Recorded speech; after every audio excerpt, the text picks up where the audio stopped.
ভক্তি হইতে এই প্রেম উপজয়, সাধন ভক্তি হইতে এই প্রেম লাভ হয়। কলিযুগ পাবন অবতার নিখিল জন মানুষ সন্তাপহারী প্রেম পুরুষোত্তম ভগবান শ্রীকৃষ্ণ চৈতন্য মহাপ্রভু অতি অতীব নিগুড় অন্তরঙ্গ পরিকর কৃষ্ণ ভক্ত চূড়ামণি কবিকুল মুকুটমণি পরম পূজ্যপাদ শ্রীমৎ কৃষ্ণদাস কবিরাজ গোস্বামী তার শ্রী শ্রী চৈতন্য চরিতামৃত গ্রন্থেতে মধ্যলীলার ঊনবিংশ পরিচ্ছেদে তীর্থরাজ প্রয়াগ ক্ষেত্রে গঙ্গা যমুনার মহা সঙ্গমস্থলে দশাশ্বমেধ ঘাটে শ্রীমন মহাপ্রভু এই কলিহত জীবের অন্তঃকরণে ভক্তি রস তত্ত্ব জ্ঞান প্রদানের জন্য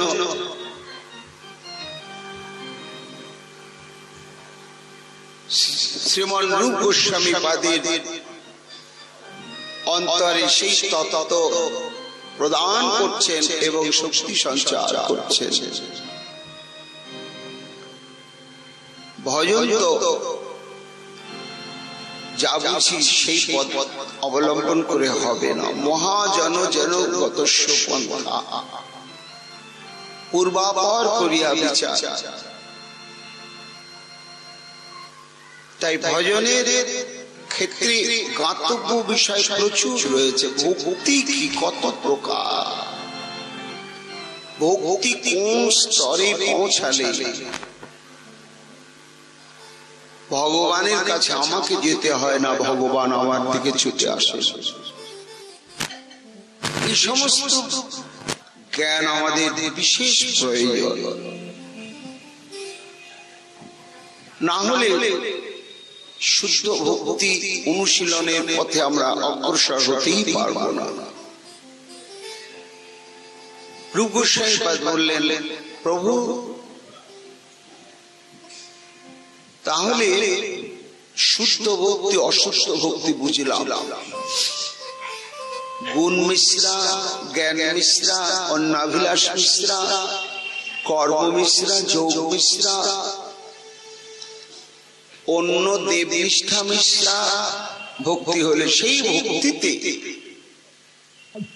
যে জীবের একমাত্র পঞ্চম পুরুষার্থ বস্তু দুর্লভ কৃষ্ণ প্রেম, সেই প্রেম লাভ হবে না।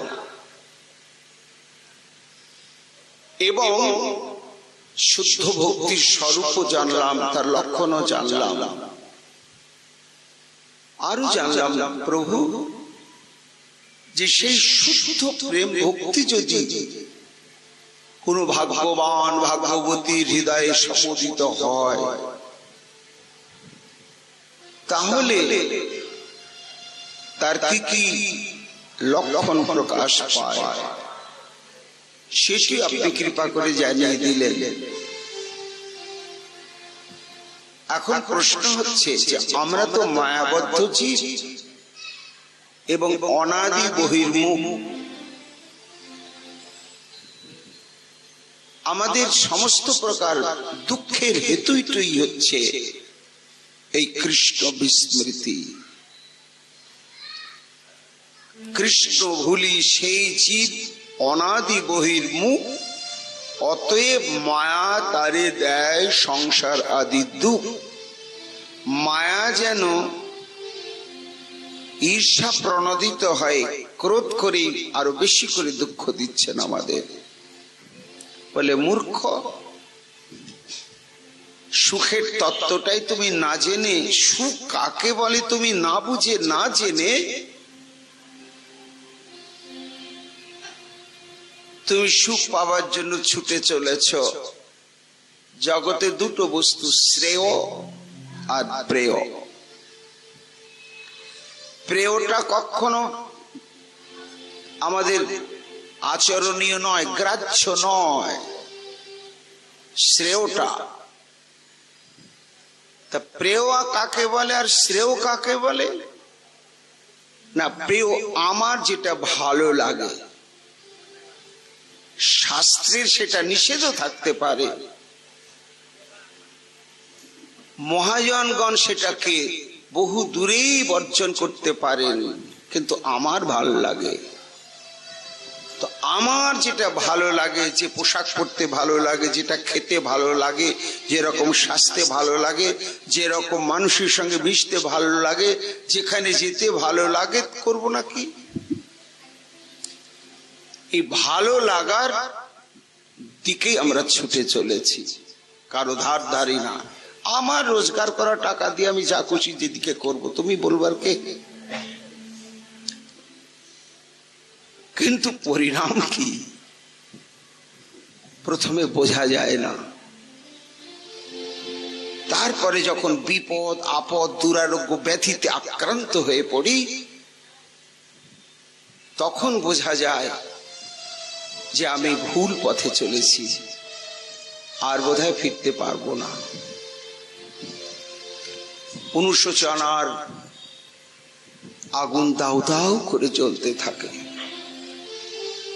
তাই এই জন্য যা প্রেয় সেই দিকে ছুটতে হয় না, যা শ্রেয় সেই দিকেই ছুটতে হয়। তা শ্রেয় আর প্রেয় এই তত্ত্বজ্ঞান যদি আমরা লাভ না করি, সংসার তো করতে মহাপ্রভু বারণ করেন নাই, নিখিল শাস্ত্র বারণ করেন নাই। মনীষীদের মধ্যে দুটো ভাগ রয়েছে, সনক সনন্দ সনক কুমার, এরা যেমন চিরকাল বৈরাগী। আবার দেখুন বশিষ্ঠ, ব্যাসদেব, গৌতম,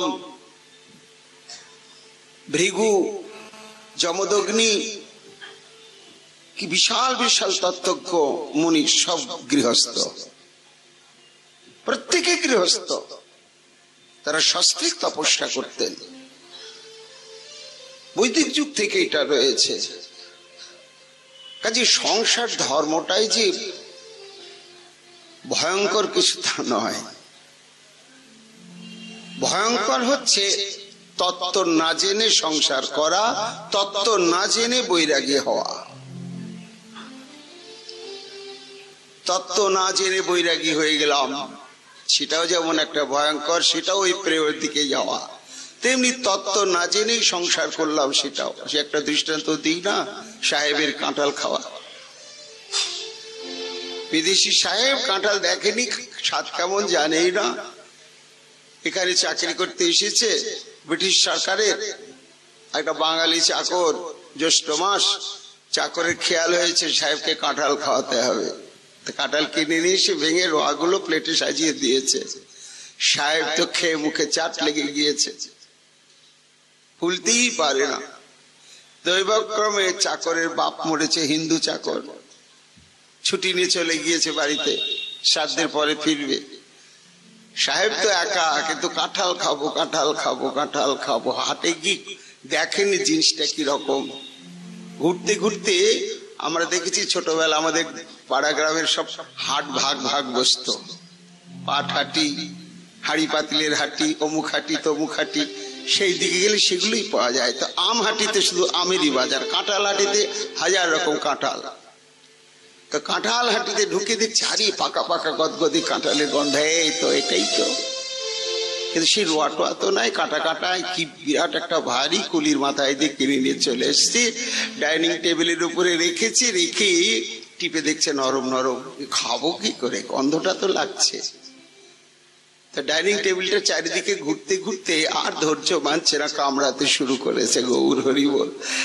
এখন তো ছিল আঠা আর কাটা কাটা, সে ঠোঁট টোটে ছাল উঠে গেল, আঠায় বাটারফ্লাই গোপ, ফ্রেঞ্চ কাটদারি লটর পটর হয়ে গেল। তারপরে সেই আঠা সারাতে গিয়ে হাতে লাগলো, মাথায় মুছেছে, আর একবার চুলেও লেগে গিয়েছে। শেষে কোট প্যান্ট যেদিকে মুছে, কাঁঠালের আটা তো ভয়ঙ্কর আটা, বেরোচ্ছে বাথরুমে গিয়ে একেবারে দামি দামি সাবান টাবান যত কিছু, হরিবোল তিও আর গেল না। শেষে কোট প্যান্ট গুলো ছেড়ে দিল বটে, কিন্তু এই দাড়ি গো মাথার আঠা কি করে যাবে? শেষে কিনা সেলুনে গিয়ে হরিবোল। কিন্তু কামড়াতে কামড়াতে গিয়ে একটু রোয়ার সাতম খেলে গেছে, খুব আক্ষে, ইস একটু মিষ্টি মিষ্টি লাগলো তো, কিন্তু কাঁটা ভেতরে যা আঠা, মনক্ষুণ্ণ হয়ে বসে আছে। দৈবক্রমে ওই দিনেরই ঘটনা, শ্রাদ্ধটার সেরে চাকরও আসছে। তো বাবার শ্রাদ্ধ, হিন্দু চাকর মাথা নেড়ে তা আসছে, মুন্ডিত মস্তক, আর সাহেব তো মাথা নেড়ে করে আছে। এখন চাকর দেখছে কি হলো ব্যাপার, এ তো খ্রিস্টান, বাপ মা বলে তোর নেড়া মাথা হয় না, সাহেব কেন নেড়ে মাথা? আর সাহেব দেখছে আমার সার্ভেন্ট চাকরটা নেড়ে মাথা কেন? সিদ্ধান্ত খুঁজে পাচ্ছে না চাকর যে সাহেব নেড়ে মাথা হয়েছে কেন। সাহেব কিন্তু সিদ্ধান্তটা খুঁজে পেল, চাকরটা নেড়ে মাথা হয়েছে কেন। নিশ্চয় বেটা কাঁঠাল খেয়েছে, নিশ্চয়ই খেয়েছে। যারা কাঁঠাল খায় তাদের শেষমেশ এই নেড়ে মাথা হওয়া ছাড়া কোনো উপায় নেই। হরি বল। হ্যাঁ, ওই সিদ্ধান্ত নিয়ে আছে, জলদি আও, জলদি কামান হারিয়া। কাছে আসতে না আসতে জিজ্ঞাসা করছে চাকরকে, তোম কাঁঠাল খায়া? সাহেব বলছে, যাব বাবা। না স্যার, আমি বাবার শ্রাদ্ধ সেরে তো আসছি, কাঁঠাল তো খাইনি। নেই নেই, তুম ভি খায়া হাম ভি খায়া, তুমিও খেয়েছো আমিও খেয়েছি। তার মানে জগতে যারা কাঁঠাল খায় শেষমেশ এইরকম হওয়া ছাড়া উপায় থাকে না। বিজ্ঞ চাকর বুঝলো ঘটনাটা, ও এই তো ব্যাপার। ভেতরে ঢুকে দেখছে, হ্যাঁ বটে, ডাইনিং টেবিলের উপর সে কামড়ানো, আধ থেতলানো সে আধ ভাঙা কাঁঠালটা পড়ে রয়েছে। হো, সাহেব কাঁঠাল খেতে মন, কিন্তু তার বিধানটা জানো না। সঙ্গে সঙ্গে কিচেন রুম থেকে সর্ষের তেলের শিশিটা নিয়ে এসে হাতে মাখিয়ে দিয়েছে। কামড়িয়েছে কেন? আগে কি কামড়ায় নাকি? উপরে কাঁটা আছে না, আঠা আছে না, ভেতরে জাট আছে না, ওগুলো খায় না। ছি ছি ছি, রোয়ার ভেতরে বীজগুলো ছিল সেগুলো কামড়িয়েছ, ওটাও খায় না, ওটা বীজ, ভয়ঙ্কর, পেটের অসুখ করবে। বেছে বেছে বেছে বেছে ওকেই শিখাচ্ছে, ওকে দিয়ে ভাঙাচ্ছে। আঠার লাগছে না। সাহেব আশ্চর্য, বাহ, আঠা তো লাগছে না। সব লোহাগুলো বের করে করে প্লেটে সাজিয়েছে, সাজিয়ে বলছে, এইবার খাও দেখে নি। ভেরি সুইট, ভেরি সুইট, খুব আনন্দ। ঘটনাও সত্য, কিন্তু মনে হচ্ছে যেন একটা হাসি কৌতুকের ঘটনা। কিন্তু চিন্তা করুন, এর মধ্যে কত গভীর গভীরতম দার্শনিক সিদ্ধান্ত নিহিত রয়েছে। ওই কাঁঠালটাই হচ্ছে সংসার, স্বামী স্ত্রী পুত্র পরিজন। কাঁটা আছে, আঠা আছে, কঠিন আঠা, ছাড়া যায় না, একেবারে ছাড়া যায় না।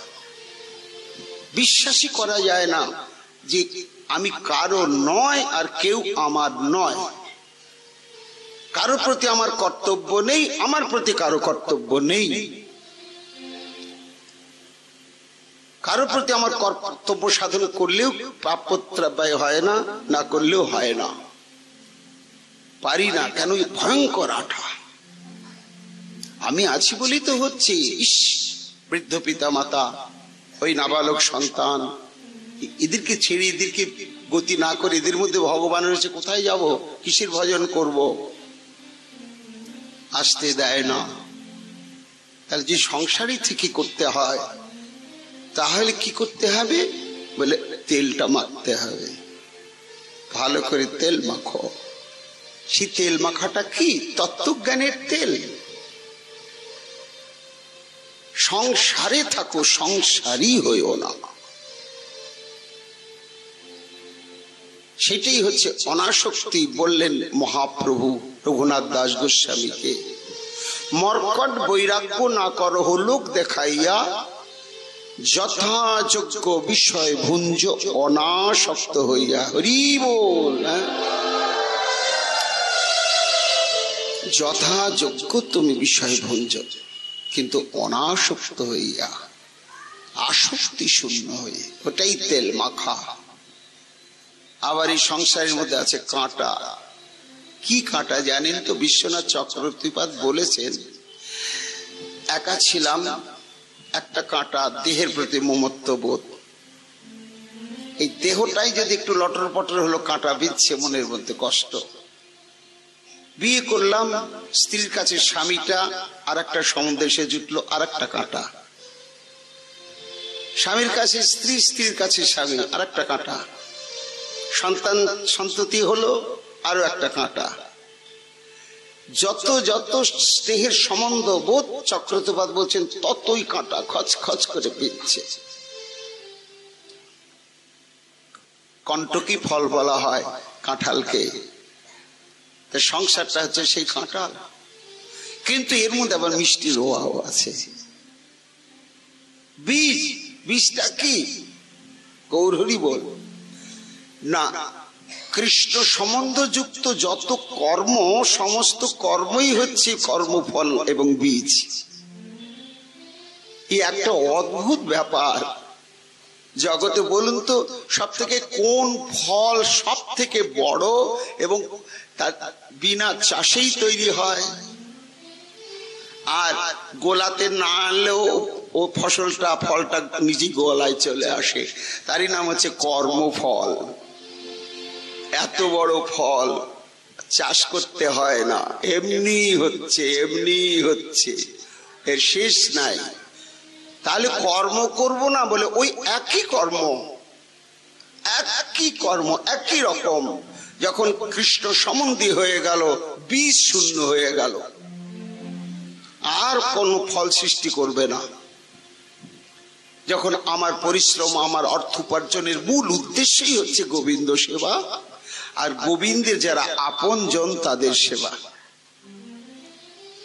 সেখানে যদি আমি মিথ্যে কথাও বলি, মন্নিমিত্তং কৃতং পাপং ধর্মায় কল্পতে, কত ছাড়। ওই মিথ্যে কথা যে একটা কর্ম হয়ে গেল, তার যে পাপ, বলে আমার জন্য করলে সেটা সৃষ্টি হবে না, সব শেষ। তাই সংসারের মধ্যে মিষ্টি রোয়াটা কি না? মিষ্টি রোয়াটাই হচ্ছে, আমরা পাবো আজকের আলোচনার মধ্যে সেগুলো। মিষ্টি রোয়াটাই হচ্ছে কৃষ্ণ সেবা, কৃষ্ণ ভজন। সেখানে আছে রস, সেখানে আছে অমৃত, সেখানে আছে দেবীর আস্বাদন। কিন্তু তার মধ্যে বীজ আছে, জাট আছে, কাঁটা আছে, আঠা আছে। এই তত্ত্বটা জানতে হবে সাধু সঙ্গ করে, গুরু সেবা করে, হরিনাম সাধন করে। নিতাই গৌর হরি বল। তা সাহেব যখন জানলো যে এইটা খায়, এটা খায় না, এইভাবে তেল মাখতে হয়, তখন সে তার মিষ্টির আস্বাদনটা পেল। মহাপ্রভু বলছেন, তেমনি শুধু ভজন ভজন বললে তা হবে না। তুমি সংসারেই থাকো আর সংসারের বাইরে থাকো, ভজন ছাড়া কোনো উপায় নেই। ভজনামৃত বিনা সুখং ন ভবতি, বৃন্দাবনে কি মত নিজ গৃহে বা, যেখানেই থাকো। তো ভজন করতে গেলে তো ভজন সম্বন্ধে আমাদের তত্ত্বজ্ঞান লাভ দরকার, এবং যারা ভজন করেছেন তাদের দৃষ্টান্ত সামনে রেখে আমাদের চলতে হবে। এই সমস্ত বিচার করে মহাপ্রভু রূপ গোস্বামীপাদকে শুদ্ধ ভক্তির লক্ষণ এবং শুদ্ধ ভক্তি উদয় হলে সেই ভক্তের কি লক্ষণ সেটিও গতকাল বলেছেন, যে তারা গৌর গোবিন্দের সেবা ছাড়া ভক্তি মুক্তি কোনো কিছুই দিলেও, যেচে সেদের দিলেও তারা দূরে ছুঁড়ে ফেলে দেয়, কখনো গ্রহণ করে না। এটি হচ্ছে তাদের একটা লক্ষণ। আর একটা লক্ষণ বললেন, সেটি হচ্ছে যে ওই প্রেম যখন শুদ্ধ ভক্তির থেকে প্রেম জাত হবে, আর প্রেম যখন জাত হবে তখন এবং ব্রত সপ্রিয় নাম কীর্তা জাতানুরাগ দ্রুত চিত্তই হসত্যত রদিতি রৌতি উন্মাদবৎ নিত্যতি লোকবাচ্য, এগুলো প্রকাশ পাবে। রূপ গোস্বামীর প্রশ্ন, প্রভু বুঝলাম তো, কিন্তু এই যে মায়াপরিহিত চিত্ত জীব আমরা,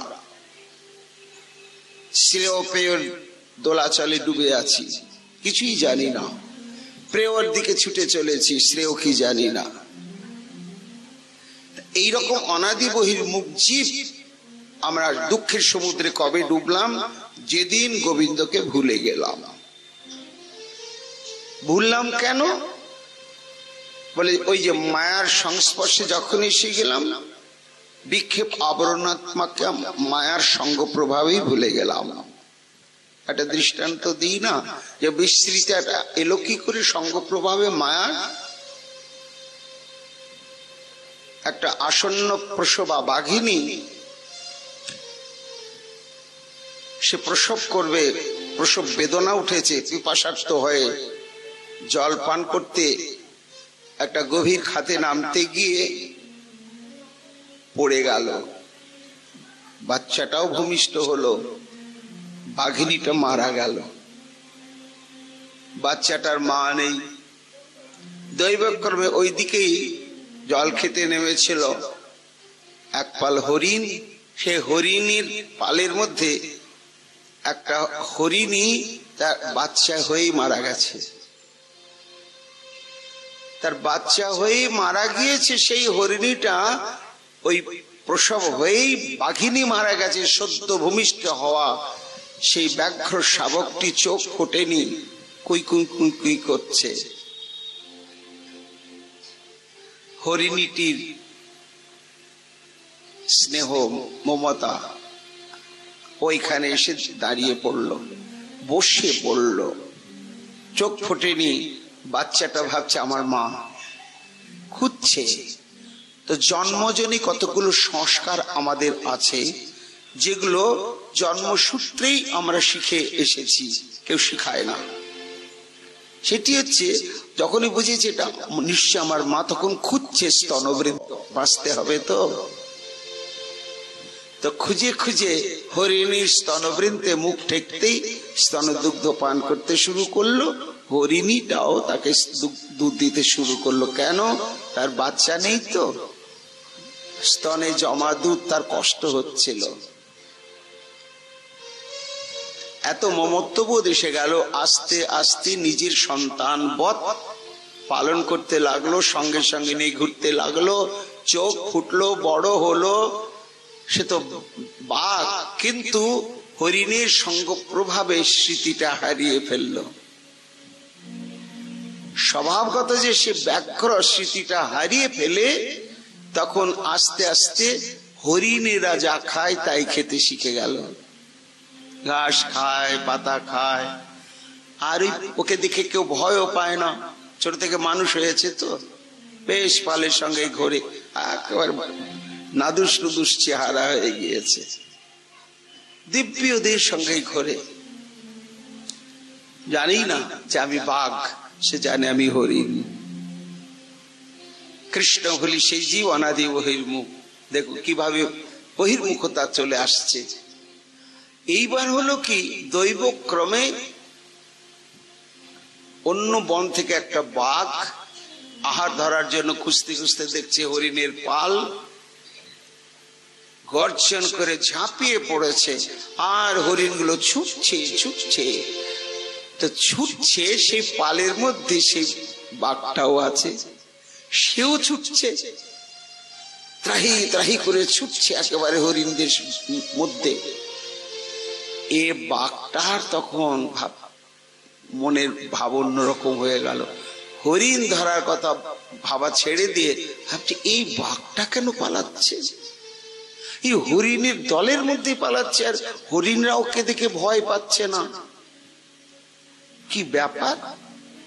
বাঘ তো বাঘকে দেখে পালাবে না, পালাচ্ছে কেন? ও হরিণ ধরা বাদ দিয়ে ছুটতে শুরু করলো ওই বাঘটার পেছনে। বলে ওকেই ধরতে হবে বেটা, কি ব্যাপার? ছুটতে ছুটতে শেষে একা হয়ে গেল বাঘ, তবু প্রাণপণে ছুটছে, এই বাঘটাকে ধরে ফেলেছে। এই ধরে চিৎকার করছে, বাঁচাও বাঁচাও। চুপ চুপ মূর্খ, চিৎকার করছিস কেন? তুই যা, আমিও তো তাই। কোন বাঘ কখনো কোন বাঘের মাংস খায় না। আমাদের প্রিয় খাদ্য হচ্ছে হরিণ, আর তুই সে হরিণদের সঙ্গে আছিস, হরিণগুলোকে না খেয়ে। তো যত ওকে বুঝাচ্ছে তুইও বাঘ বাঘ বাঘ, ও বলছি কি উল্টা পাল্টা বকছে, আমি তো হরিণ, বাঘ হতে যাব কেন? ছোট থেকে আমি তো হরিণ, ঘাস খাই পাতা খাই, কিচ্ছুতেই স্মৃতি ফিরছে না। ওই বাঘটা তখন বললে, ও এই তো হরিণীর সঙ্গে থেকে থেকে থেকে থেকে এর আত্মসত্তার স্মৃতিটা বিলুপ্ত হয়ে গেছে। কি আত্মসত্তার স্মৃতি? আমরা কয়েকদিন থেকেই বলছি যে জীবের স্বরূপ হয় কৃষ্ণের নিত্য দাস, এটি আত্মসত্তার পরিচয় স্বরূপ। ভুলে গিয়েছে কেন? মায়া বন বিহারিণী হরিণী, মায়া হরিণীর সংস্পর্শে। এই বাঘটা তখন তাকে চল চল আমার সঙ্গে চল, নাহলে তোকে কিন্তু মেরে ফেলবো। নিয়ে গিয়ে একটা ছোট্ট ডোবার জল বাঁধানো, আয়নার মতন নিটল পরিষ্কার জল, স্থির জল, জলের তীরে দাঁড়িয়ে প্রতিবিম্ব পড়েছে জলে দুজনার। এই বাঘটা বলছে, দেখ তোর গায়ের রং আমার গায়ের রং, তোর মুখের চেহারা আমার মুখের চেহারা, সব মিল আছে কিনা দেখ। মিলাচ্ছে, হ্যাঁ তাই তো বটে, আমার তো শিং নেই, ওরও তো শিং নেই, আমার তো থ্যাবড়া মুখ, ওরও তো তাই, খোঁচা খোঁচা দাড়ি, ওরও তো তাই, আমারও তো তাই, আমার তো ডোরা ডোরা সব কালো কালো দাগ, ঠিকই তো ঠিকই তো। তাহলে ওই আমি, আমি ওই, ওই আমি, আমি ওই, ভাবতে ভাবতে ভাবতে ভাবতে আসলে এতক্ষণে যে সত্যিকার সে একটা বাঘ, এতদিন পরে গলায় তার বাঘের শব্দটা ফিরে এলো, একেবারে গর্জন করে উঠলো। যে গর্জন করে উঠেছে তখন, কিরে এবার বুঝলি তুই বাঘ? হ্যাঁ ভাই। তাহলে আমরা ঘাস খাই না? না না না না, ঘাস খাবি কেন? আত্মস্মৃতি ফিরে পেল, তখন তৎস্বভাবোচিত কর্ম করতে শুরু করলো। এটা একটা দৃষ্টান্ত, কিন্তু এর মধ্যে নিগুড় সিদ্ধান্তের তত্ত্বটা কি না, ওই যে বাঘটি হরিণীর দলে আত্মবিস্মৃত বাঘটাকে ধরে নিয়ে গেল, উনি হচ্ছেন সাধু গুরু বৈষ্ণব। মায়ার সঙ্গ করতে করতে আমি অমুকের বাবা, অমুকের মা, অমুকের মাসি, অমুকের পিসি, কি বিরাট দায়িত্ব! এই না করলেই হবে না, না থাকলেই হবে না। এত সংসারের মধ্যে আবার কখন জপ করব, তপ করব, মালা করব, পুজো করব, এইগুলো ভেসে যাবে, সব নষ্ট হয়ে যাবে। ও এখন সময় হয়নি, পরে দেখা যাবে। কিন্তু প্রহ্লাদ কি বললেন সহপাঠীদের মধ্যে? বলে, মূর্খ মানুষ ভাই বোঝে না যে সংসার করার জন্য ভগবানের কাছে ভজন সাধন তপস্যা করতে হয় না। ওটা চাই বা না চাই, সংসার চিরকাল আমার জন্য বাঁধাই আছে, বাঁধাই আছে। আমি না চাইলেও সংসার ধর্ম আমার জন্য রয়েছে, কর্মফল ভোগ করানোর জন্য। কিন্তু কৃষ্ণ ভজন কি ভাগ্যে থাকে? তা যা তুমি চাইলেও পাবে, না চাইলেও পাবে, সেটা পাছে হারানোর ধাঁধায় তুমি নিজেকে কৃষ্ণ ভজন থেকে বঞ্চিত করে নিজেকে পড়ে আছো কেন?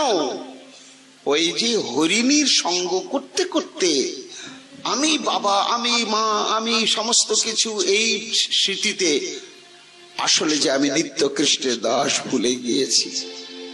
ব্রহ্মাণ্ড ভ্রমণীতে কোন ভাগ্যবান জীব তখনই সাধু সন্ত কোন সুযোগ পেয়ে তাকে চিনিয়ে দেন, জানিয়ে দেন, না গো তুমি অমুকের বাবাও নয়, মাও নয়, মাসি পিসিও নয়, অফিসের বড় বাবুও নয়, দারোগা পুলিশও নয়, মন্ত্রীও নয়, রাজাও নয়, তুমি কে? কৃষ্ণ দাস। এসো আমার সঙ্গে। এই দেখো আত্মসাক্ষাৎকার। কোথায় আত্মসাক্ষাৎকার?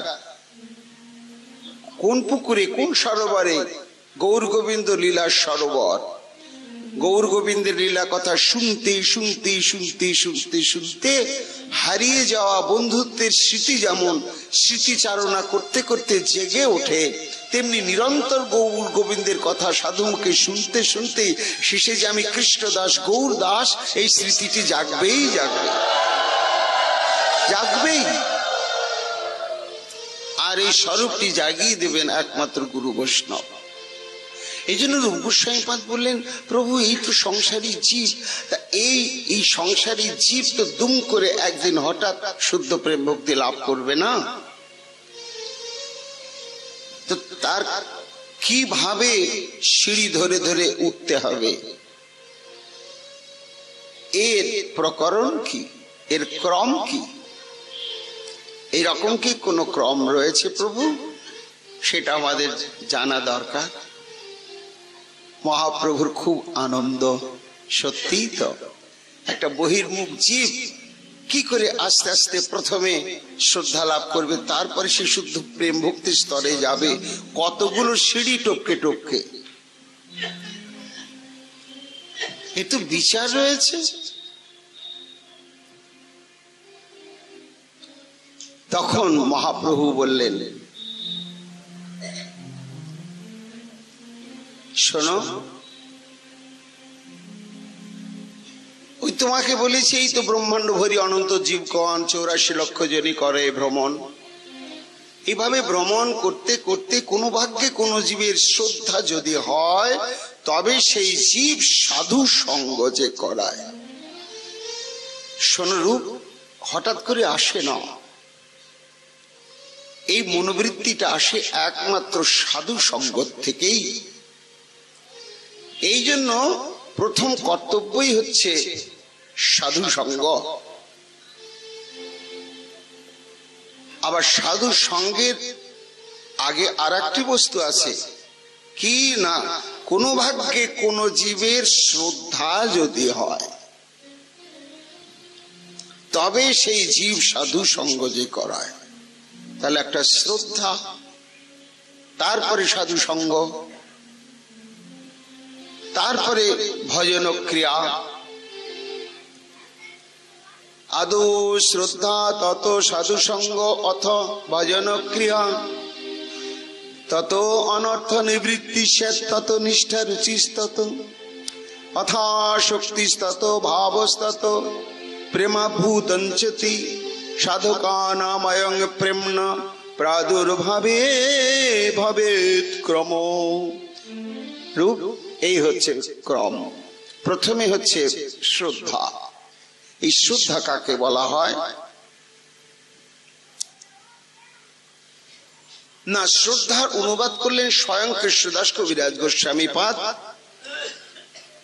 শ্রদ্ধা শব্দে বিশ্বাস কহে সুদৃঢ় নিশ্চয়, কৃষ্ণ ভক্তি কইলে সর্বকৃত্য হয়। শ্রদ্ধা মানে হচ্ছে বিশ্বাস। কি বিশ্বাস? 2 আর 2 একখানে যোগ করলেই, কেউ যদি বলে 10, কেউ যদি বলে 5, কেউ যদি বলে 3, আমি মানব না, কেন এটা আমার দৃঢ় বিশ্বাস 2 2 4 4 4 4। এই যে 2 2 একখানে যোগ করলে 4 হয়, এটাতে যে আমার একটা অভ্রান্ত দৃঢ় প্রত্যয়, এটার নাম হচ্ছে বিশ্বাস। এই বিশ্বাসকেই শ্রদ্ধা বলে না। বিশ্বাস দৃঢ় বিশ্বাস, সুদৃঢ় বিশ্বাস। তো সুদৃঢ় বিশ্বাস আমাদের, আমার শরীর সম্পর্কে আর আমি সম্পর্কে। আমাকে যদি কেউ বলে আপনি তো মারা গিয়েছেন, আপনি ভূত, তখন আমি কতখানি সুদৃঢ় বিশ্বাসে, কি বলছেন, আমি প্রমাণ করে দেব আত্মবিশ্বাসে দাঁড়িয়ে যে না, আমি মরিনি, আমি বেঁচে আছি, এই যে আমার শরীরটা, সমস্ত কিছু। তা সব থেকে দৃঢ় বিশ্বাসী হচ্ছে আমাদের পিতামাতার থেকে আমি যে বেঁচে আছি, আমার শরীর, এই শরীরটাই যদি কেউ বলে আপনার শরীর তো নেই, শূন্য শুনে ঘুরছেন, দেখা যাচ্ছে না আপনাকে, বলে মানি না। তা এই যে নিজের শরীর সম্পর্কে যেমন আমার একটা অচল অটল অভ্রান্ত প্রত্যয়, এটার নাম হচ্ছে সুদৃঢ় বিশ্বাস। তেমনি এই বিশ্বাসটা যখন ভগবানের জন্য, গুরু তত্ত্বের জন্য, শাস্ত্রের জন্য আসবে, তখন সেটার নাম হবে সুদৃঢ় বিশ্বাস। বিশ্বাস, দৃঢ় বিশ্বাস এবং সুদৃঢ় বিশ্বাস। তাহলে সাধু সঙ্গের আগেই একটা চাই হচ্ছে আদৌ শ্রদ্ধা। এই শ্রদ্ধাটি হচ্ছে বিরাট বস্তু। শ্রদ্ধা থেকে তো জীবন শুরু হচ্ছে। আমি তো জানি যে এমএ পাস করব, তাই তো আমি ওয়ানে ভর্তি হলাম। আমার একটা আত্মবিশ্বাস রয়েছে, পড়াশোনায় পাস করে আমি এত দূর যেতে পারবো। সে আত্মবিশ্বাস নিয়ে বাঁচবো কি মরবো জানি না, কিন্তু আত্মবিশ্বাসে চলছি। তা প্রত্যেক কাজে লাগে। ভগবত ভজনও বিশ্বাসের দরকার রয়েছে। এই বিশ্বাস হচ্ছে সুদৃঢ় বিশ্বাস। গীতায় ভগবান বললেন, শ্রদ্ধাবান লভতে জ্ঞানম তৎপর সংযিতেন্দ্রিয় জ্ঞানং লব্ধা পরাং শান্তি মচরণাধি গচ্ছতি। ভগবান বললেন, দেখো অর্জুন, এই যে তত্ত্বজ্ঞান, নিত্য অনিত্য ইত্যাদি যে, এবং আমি কে, ভজন করব কিভাবে, সমস্ত জ্ঞান, এই জ্ঞান কে লাভ করে? শ্রদ্ধাবান,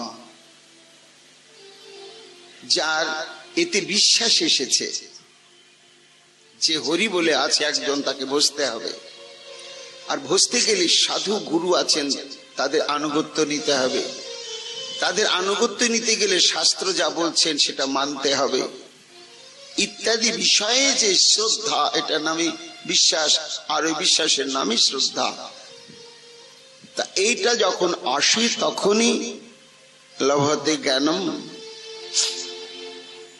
যদি এই শ্রদ্ধা না আসে, তাহলে গুরু বাক্যে, শাস্ত্রের নির্দেশে আমরা সদাচার ইত্যাদি পালন করতেই পারবো না। বলে বলেছেন দূর, সংসারী লোকের পক্ষে কি হয়? ওই জবটাই করবো, অত মানা যাবে না। আবার আর একজন একেবারে 100 ভাগের 100 ভাগই মানছে। তা এই বিশ্বাসটা দুরকম। একটা স্বরূপ সিদ্ধ জন্ম থেকে আমরা পাই। জন্ম থেকে দেখবেন এমন কতগুলো ছেলে আছে মিথ্যা কথা বলাতে পারবেন না। আবার এমন ছেলে জন্ম থেকেই দেখবেন সত্য কথা কাকে বলে ধার ধারে না। তেমনি অশিক্ষিত, হয়তো একেবারে জঙ্গলি জাতি, তার মধ্যে একজন দুজন আছে, তাকে অসৎ কর্ম করাতে পারবেন না। ওটা জন্ম থেকেই ও প্রাপ্ত হয়েছে। আর কিছু আছে, আমরা সঙ্গ করতে করতে করতে করতে না, যেটা আমি ভেবেছিলাম ঠিক নয়, এটাই ঠিক, এটাই ঠিক, এটাই ঠিক। তাই সাধু সঙ্গ করতে করতেই শ্রদ্ধাটাও আসে। আর সাধু সঙ্গ করবার অনুরাগটা হচ্ছে শ্রদ্ধা। আদৌ শ্রদ্ধা তত সাধু সঙ্গ ভজন ক্রিয়া। তাই সাধু সঙ্গ এমন একটা বস্তু, মহাপ্রভু বললেন রূপ, যে ওই শ্রদ্ধার পরবর্তী আবশ্যিক কর্তব্যই হচ্ছে নিরন্তর সাধু সঙ্গ করা। সাধু কারা? যারা নির্মৎসর চিত্তে গোবিন্দের সর্বাত্মক সুখবিধানের জন্য দেহ সুখ, আত্মসুখ, স্বজন পরিজন সমস্ত কিছু বিসর্জন দিয়ে যারা কৃষ্ণমুখী হয়ে ভজন করে চলেছেন, এরাই হচ্ছে সাধু। সেই সাধুদের সঙ্গ করতে হবে, তাদের একটু গায়ে বাতাস লাগাতে হবে। অজ্ঞস্য শ্রদ্ধা ধানস্য সংশয়াত্মা বিনশ্যতি নয়ং লোকে অস্তি ন পরং ন সুখং সংশয়াত্মন। ভগবান বললেন, অশ্রদ্ধ ব্যক্তির ইহকাল পরকাল নেই। প্রত্যেকটি ক্ষেত্রেই যার অশ্রদ্ধা, সে এই জীবনে সুখী হতে পারেন না, পরজীবনে সুখী হতে পারে না। এই জন্য আদৌ শ্রদ্ধা, সে দৃষ্টান্ত দিই না, এটা নিজের মনের ব্যাপার। এটা যুক্তি দিয়ে বিচার করা যাবে না, মনের ব্যাপার যে ভগবান আছেন। একটা দৃষ্টান্ত, সত্য ঘটনা, হর্ষবাশ্রমের স্বামীজির মুখে শুনেছিলাম। দর্শন শাস্ত্র নিয়ে পড়ছিলেন কলকাতা বিশ্ববিদ্যালয়ের দুই বন্ধু, তারা খুব মেধাবী ছাত্র। তো দর্শন যখন ভারতীয় দর্শন নিয়ে পড়াশোনা করতে করতে সমস্ত জানলে যে জগৎটা সম্পূর্ণ মিথ্যা, একমাত্র শ্রী ভগবানই সত্য বস্তু। আর যতক্ষণ জীব সে ভগবানের কাছে না পৌঁছাতে পারবে ততক্ষণ পর্যন্ত পরাশান্তি, পরাগতি, পরা আনন্দ লাভ করতে পারবে না। তা যে আনন্দের পেছনে ছুটবার জন্য বিয়ে থা সংসার যত কিছু করছি, কেউ স্বর্গে যাবার তপস্যা করছি, সেই সমস্ত আনন্দের অখণ্ড প্রাপ্তি হচ্ছে একমাত্র ভগবত প্রাপ্তিতে।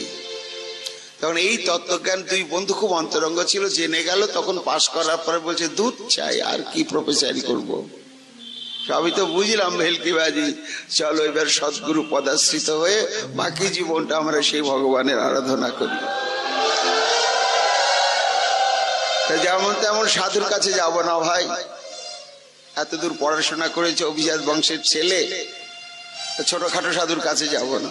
যে সাধুকে সমাজে পাওয়া যায় না, এরকম কোন দুর্লভ সাধু খুঁজে খুঁজে বের করে চলো। দুই বন্ধু চলে গিয়েছে সর্বতীর্থ পর্যটন করতে করতে দুর্গম তিব্বতের মধ্যে মানস সরোবর গিয়ে উপস্থিত। তো সেখানে ধুধু বরফ আর বরফ, কিন্তু সেখানেও সাধু আছে, বড় বড় যোগীরা সেখানে আছে। তো তারা ঘুরতে ঘুরতে সব শুকনো খাবার সঙ্গে নিয়েছে, ঘুরতে ঘুরতে ঘুরতে ঘুরতে দেখছে একটা গুহা।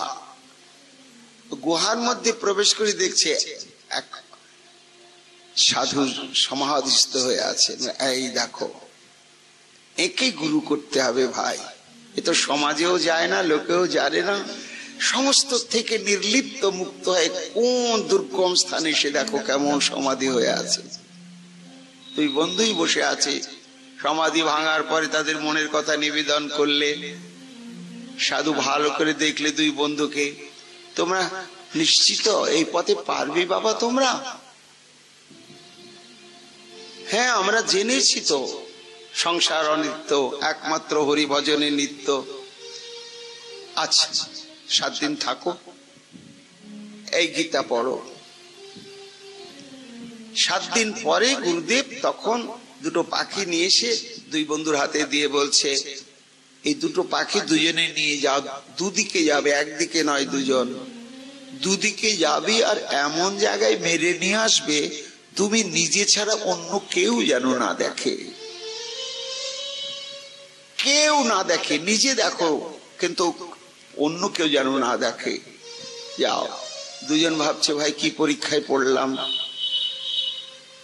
আর কঠিন কাজ কি বন্ধু, জনশূন্য বড় দেশ, কে দেখবে, চলো কিছু দূর গিয়ে দুজন দুদিকে চলে গেল। একজন বেশি দূর গেলই না, বলে কেউ তো নাই, হরি বল, একেবারে পাখিটার ঘাড় মোটকে ফিরে এসে দাঁড়িয়ে আছে। ও বন্ধু আর ফিরেই না, ফিরেই না, ফিরিয়ে না। অনেক পরে ফিরলো জ্যান্ত পাখিটা হাতে। কি বন্ধু, বলে হলো না, আমার ফিরে যেতে হবে ভাই, পারলাম না। কেন? পারলাম না, চলো যাই। দুজনে গুরুদেবের সেই সাধুর কাছে গিয়ে উপস্থিত, এসেছো, এসে মেয়ের এনেছে, তো আগেই দাঁড়ালো, গট করে একবার প্রণাম করে দিয়ে দিলে। কেউ দেখেনি বাবা, আমি ছাড়া কেউ দেখেনি। ও বাহ বাহ, সত্যি, বসো বসো বসো। তুমি? ও হাউ হাউ করে কাঁদছে। ও তো জানে যে পরীক্ষায় ফেল, আমি পারলাম না, ইচ্ছার বিরুদ্ধে পারলাম না, নিজের অনুভূতিকে অস্বীকার করতে পারলাম না, কাঁদছে হাউ হাউ করে। সাধু বলছি কি হলো বাবা, কাঁদছো কেন? বলে বাবা আমি পারিনি পাখিটাকে মারতে। কেন? আমি এমন কোন জায়গা খুঁজে পেলাম না যেখানে একজনের দৃষ্টি নেই, যেখানে যাচ্ছি তাকে দেখতে পাচ্ছি না, কিন্তু তার দৃষ্টিটা যে পড়ে আছে সেটা প্রত্যক্ষ আমি অন্তরাত্মা দিয়ে অনুভব করছি। কত গুহার মধ্যে প্রবেশ করলাম, সেখানেও দেখছি তার দৃষ্টি। ওহো, তাকে তো দেখতে পেলাম না, কিন্তু তার দৃষ্টিটা আমি মর্মে মর্মে অনুভব করলাম।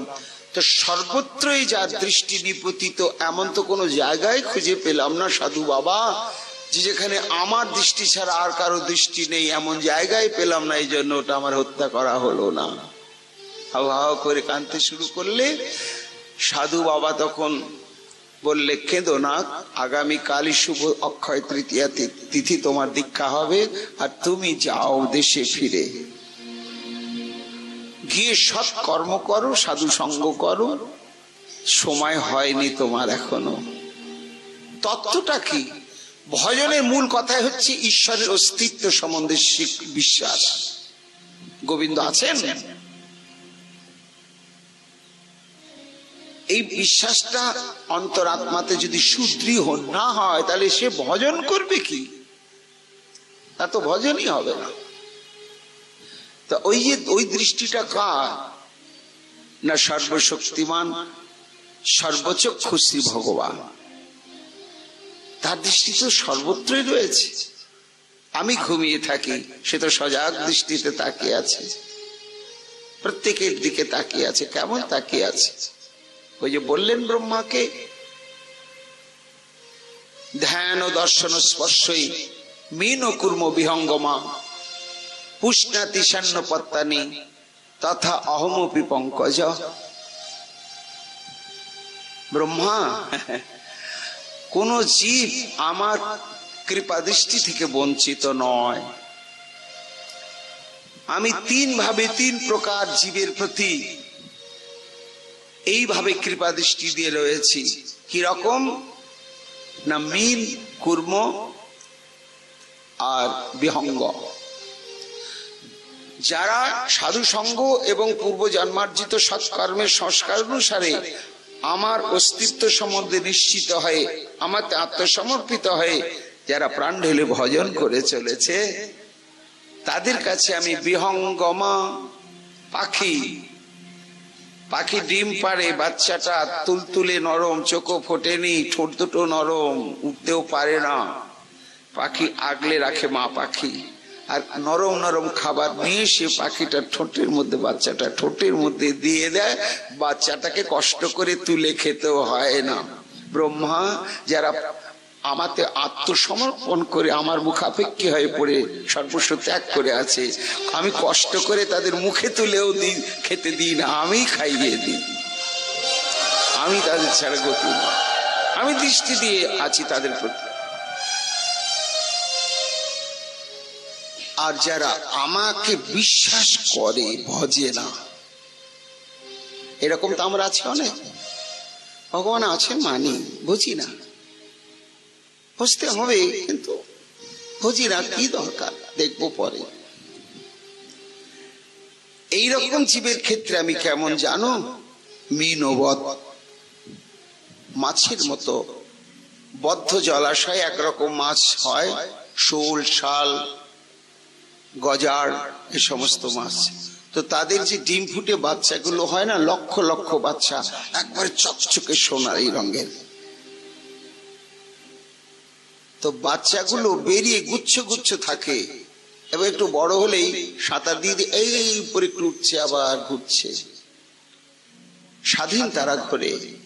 ব্রহ্মা, আমি ওই দেখবে ওই রকম অজস্র, যেখানে ওই মৎস্যের শাবকগুলো অনেকক্ষণ তাকিয়ে থাকলে, দাঁড়িয়ে থাকলে দেখা যাবে আশেপাশে মা মাছটা একটুখানি এমনি করে মাথা তুলে আবার জলের তলে তলিয়ে যাচ্ছে। তত্ত্বটা কি? বলে ওই যে কচি কচি ছোট্ট ছোট্ট পোনাগুলো, ওরা তো আত্মরক্ষা করতে শিখেনি এখনো, এবং মা আছে কি না আছে জ্ঞান ওদের নেই। কিন্তু আমার তো কর্তব্য রয়েছে ওদের রক্ষা করার জন্য। তাই মা মাছটা সর্বক্ষণ তাদের পেছনে পেছনে দৃষ্টি দিয়ে চলছে। যদি অন্য কোনো মাছ আক্রমণ করতে আসে, সঙ্গে সঙ্গে সে প্রতিরোধ করে। ওই মাছগুলো জানে না যে মা আমাদের পেছনে আমাকে রক্ষা করবার জন্য ছুটছে। ব্রহ্মা, যারা আমাকে বিশ্বাস করে, ভজে না, তাদের ক্ষেত্রে ওই মা মাছের মতো তারা জানতে পারছে না, আমি কিন্তু তাদের পেছনে পেছনে এই দৃষ্টি দিয়ে আছি। কেউ আমার কাছ থেকে বঞ্চিত না। আর যারা ভজেই না, আমাকে মানেই না, বিশ্বাসই করে না। ভগবান ভগবান কিচ্ছু নাই গো। একটা সমাজে শৃঙ্খলা আনবার জন্য,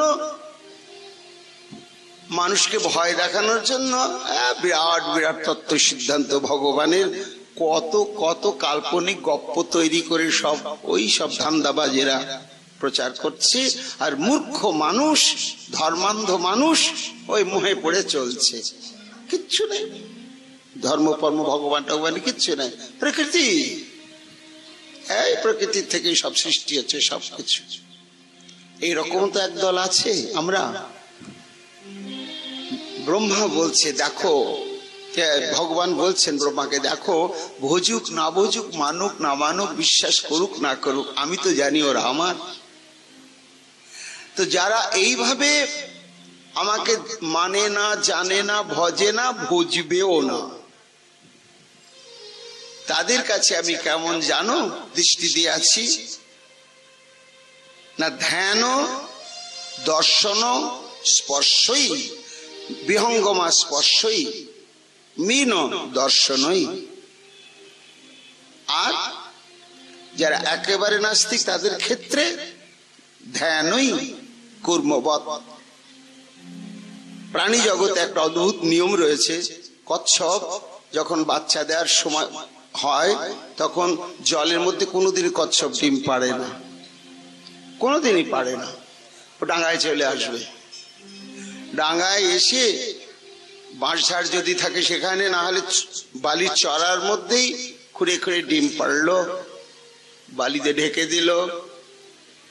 দিয়ে দেখুন ভাগবতের ঋষিগণ কত গবেষণা করেছেন। ওই কচ্ছপটা জলের মধ্যে গিয়ে একটা নির্দিষ্ট জায়গায় থেকে যায়। কতদিন থাকে জানেন?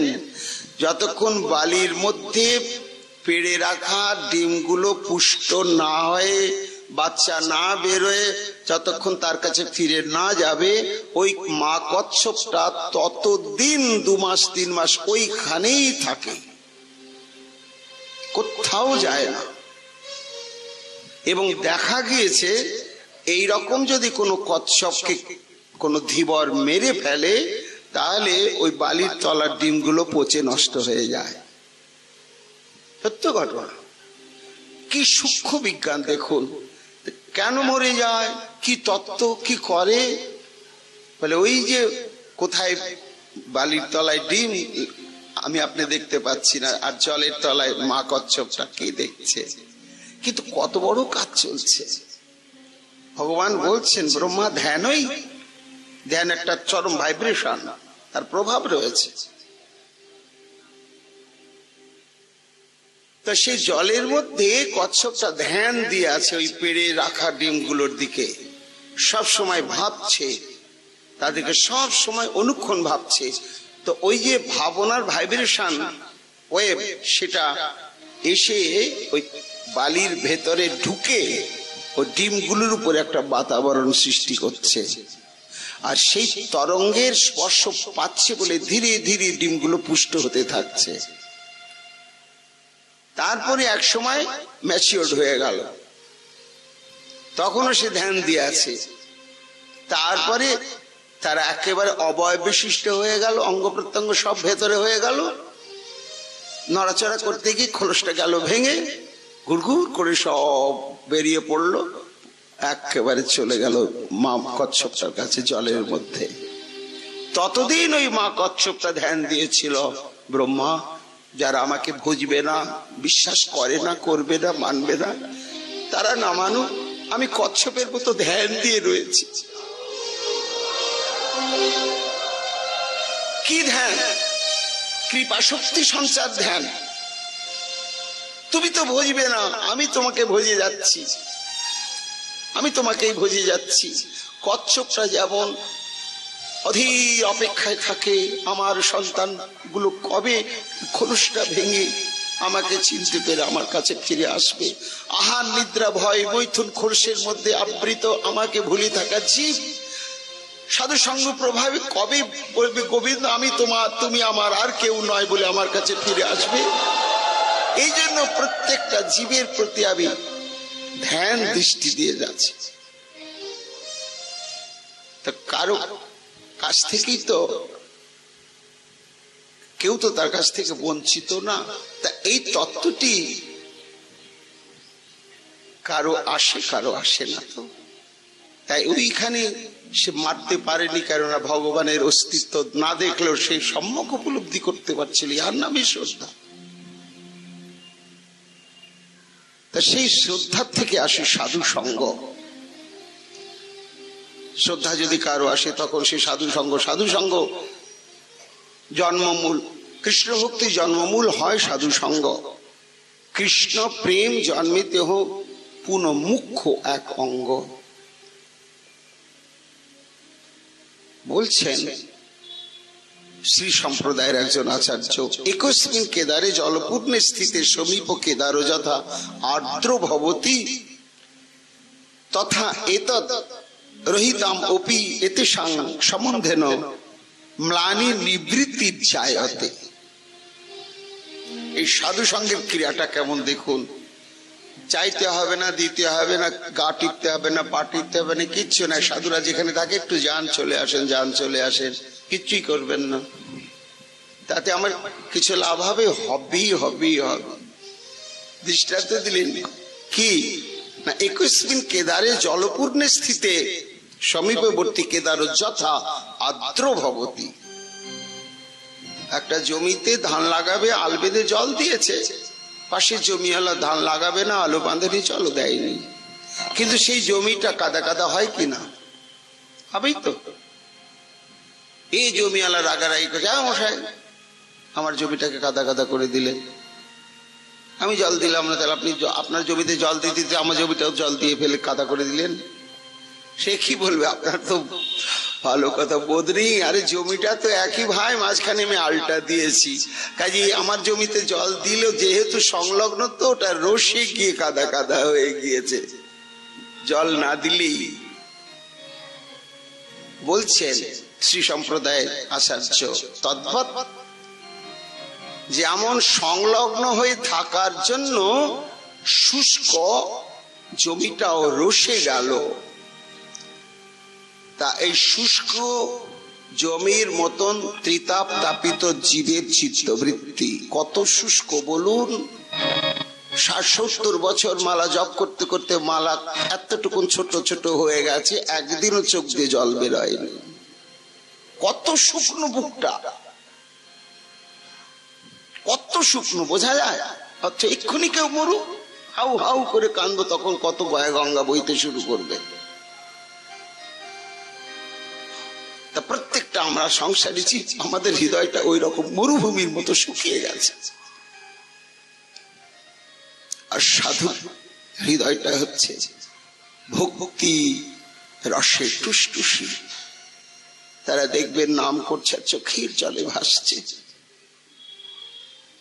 তাহলে কি কর্তব্য? বলে ওই যে জলপূর্ণ জমিটা সংলগ্ন হয়ে যদি থাকা যায়, তাহলে মালিক ওটাতে জল না ঢাললেও যেমন রসে গিয়ে কাদা কাদা হয়ে যায়, তেমনি সাধুর কাছে কি একটু বসে থাকতে থাকতে নিজেই জানবো না কবে আমার শুকনো হৃদয়টা কৃষ্ণ ভক্তি রসে কাদা কাদা হয়ে গিয়েছে, কবে হয়ে গিয়েছে বোঝা যাবে না। তো সাধু সঙ্গ হচ্ছে এমন একটি বস্তু, বিরাট তত্ত্ব। আমাদের এটাই প্রথম সংকল্প হওয়া উচিত, ভজন সাধন থাক, একটা জীবন সাধু সঙ্গ করি কাটুক, তাতে কিছু যায় আসে না। সাধু সঙ্গ করতে করতে সমস্ত কিছু প্রাপ্তি হবে। কি প্রাপ্তি হবে? মহাপ্রভু সেগুলো বলছেন।